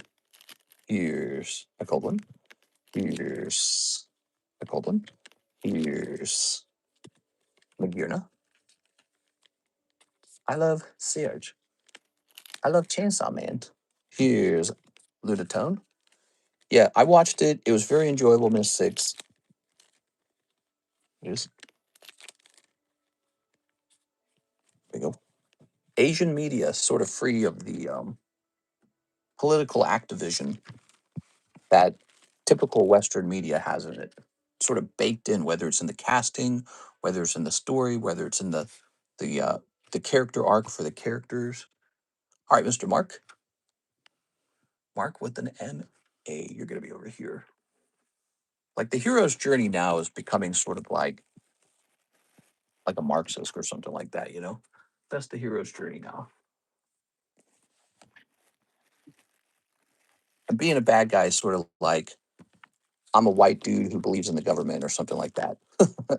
So the good guys will be like drug dealing, ex criminals who, you know, they're like a diverse group or something like that, right? Like there's one Mexican dude, there's one like Asian girl, actually that's exactly how it felt in the boys, didn't it? Like their group was very diverse, right? So the good guy group is always this diverse friends. They like each other. and they'll be like, "Oh yeah, we do the drugs and the cool stuff." And the bad guys will be like somebody with the stick up their butt, and they'll be like, "Well, we follow the rules. We do what the government says." It'll be something like that. All right, let's see. Not that there's anything inherently wrong with diversity. There's nothing wrong with it. But that's the point of every story now. And it's kind of like, geez Louise, dude. Here's Mr. Shahir. You ready? All right. The conversation around that kind of stuff is just, it's not in the Asian shows. Maybe because it's not an issue in their society. Like Asia tends to be pretty strictly Asian. All right. So we're jumping you right into the dialogue break. So they don't have like big, long hand twisting ceremonies about all that kind of stuff. Here we are. Let's be real. Republicans do love the rules and following them. I think both sides could enjoy a certain amount of rules. Just depends on what rules you're talking about, right? It just depends on which rules. What rules are you talking about? This goes up to 2. Oh. This is the Shahir Dialga break, everybody. I got it just for him. Let's see this go off, everybody. Are you going to invest in an underground bunker in case poop hits the fan? You know, there's billionaires who do that, but I'm not that rich, so I don't know if I ever will. But there's billionaires, they buy like a secondary home in New Zealand with a bunker. And it's like in the event of a world war with nuclear bombs, which it's unlikely, but it's still possible. But they buy like, you know, like fallout shelters in New Zealand. It's an interesting concept. I don't know if I'll ever go that crazy. The reason they do it is because they have so much money. Why not? Why not just do it? You know. So for them, it's no hair off their skin or chin or something like that. Robert Breeding, he says 3 live customs. You got it, Mr. Robert. Yeah. So if I had like $1 billion, maybe I would, but I don't have $1 billion. Everything I do is sort of like I'm trying to reach a point where I have a certain level of success. Yeah. All right. All right. Here's a bird. Here's a lady with red hair. Ooh, and here's Audino. Woo! That's Robert Breeding. Dang, dude. That's really rough. Let me give you a bonus. How about this Charmander as a bonus? Here you go, Robert. Robert Breeding with an RO. You know, honestly, I got to pack those booster packs with little bonus cards more.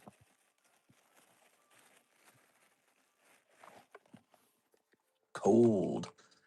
That's very cold. There's a risk of that happening, you know. Where are we? Robert Call. You might need a new bag. Let's get to that new bag. All right. I just want shows to be sort of like shows can talk about the political differences between two parties. Ideas like control versus freedom. Ideas like uh you know imperialism versus open border socialism, right? Ideas like that. That stories are some of the best places to discuss concepts like that. But I want the stories to be written almost like from the perspective of the indifference of nature. You know what I mean? Sort of like don't insert yourself into the story. Let the story play out. Let the story play out. Surprise us. Surprise us. Show us something we've never seen before. Because we know what we're supposed to see. We know it's politically correct. We know how it's supposed to be. But this is art.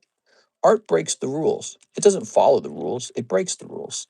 And so it's hard to be like, hey, I'm a revolutionary. Now, watch me do the same thing that every government is telling you you have to do. Watch me do the same thing every corporation votes for, right? Like the corporations these days are very pro-socialism. Um, you know, so here, watch me become almost like a very religious person in a sense. And you best not speak against my beliefs because that's heresy. So, you know, art breaks those rules. Art does do heresy. Art comes out and says, I don't believe in your God. I don't believe in your rules. I'm going to break all of them. Screw you. That's what art does. Art explores. Art's beautiful sometimes. Art's ugly sometimes. It goes all over the place. But when every single movie and shows the same strong woman trope, it's the same Democrats versus bad guy Republicans trope, It's the same socialism versus capitalism trope. It's the same, the drug dealers are the good guys, the cops are the bad guys trope. When it's the same trope in every single TV show and movie, it's not art anymore. It's just propaganda. You're just listening to the same, follow these rules because if you break them, it's heresy uh, issue that you hear coming out of every institution. That's not a revolution. That's not a counterculture. That's not clever. It's you're literally getting in line with the rest of, the sardines in the tin can. I like that I use sardines there because I'm a big eater of sardines. Let's grab Robert Breeder. Robert Breeding. Here you go, Robert. All right. So we're going to go ahead and put you in the second chance break because you had a tough round there. I think it's a good example of when someone should go in the second chance break. All right, here it is. Any gym breaks, says Nicholas. We did have some gym breaks. I think they all ended. So I think we need some new ones, which is something we could probably work on in the next stream. But we're wrapping this stream up, guys. We're all done with it. Let's see. All right, we took care of all this. Mr. Peter Fenelty got taken care of. Very nice. And the website. Did the AC Simmons order go through? No, the AC Simmons order did not finish going through. AC Simmons, give it another try. But I'm going to go live tonight, okay, Mr. AC Simmons? Anyways, it swings both ways, by the way. Like Republicans can have precisely the same issue. Republicans can have precisely the same issue where if you speak against their morals, if you speak against their God or their religion, is heresy. And I'm more of like a person who loves to explore ideas. I love to see both sides. And I can tell when I'm being given only one side very harshly. I can tell when that's happening. I like science. I like reason. I like philosophy. And I think there's a time period where some movies are very philosophical. They explore things I'd never thought about before. I think that was what made Star Wars so special, actually, is it was exploring a lot of ideas that had never really been explored very well, or at least at such a grand scale, at such a popular scale in movies. Like the whole idea that Palpatine is this very nice person. He's a very nice politician, but he's secretly a bad person, and he's running two militaries against each other, two forces. Oh, we're the republic, we're the democracy versus the separatists. Oh, those evil separatists. But the separatists have their own perspective. Like we don't want to, maybe the separatists thought that they were the democracy, right? But he was pulling the strings on both sides, and because he had created the conflict between the two groups, he was able to rise to power to solve that problem that he created. So clever. That's just amazing writing. This is why it's so famous. Why is Star Wars the brand so famous? Because the writing was good. And now it's been sold off to this junk company Disney that has done absolutely terrible from a stock perspective, despite the fact that they make all this money on their on their amusement parks. They've done terribly in the stock market. You made no money if you invested with them.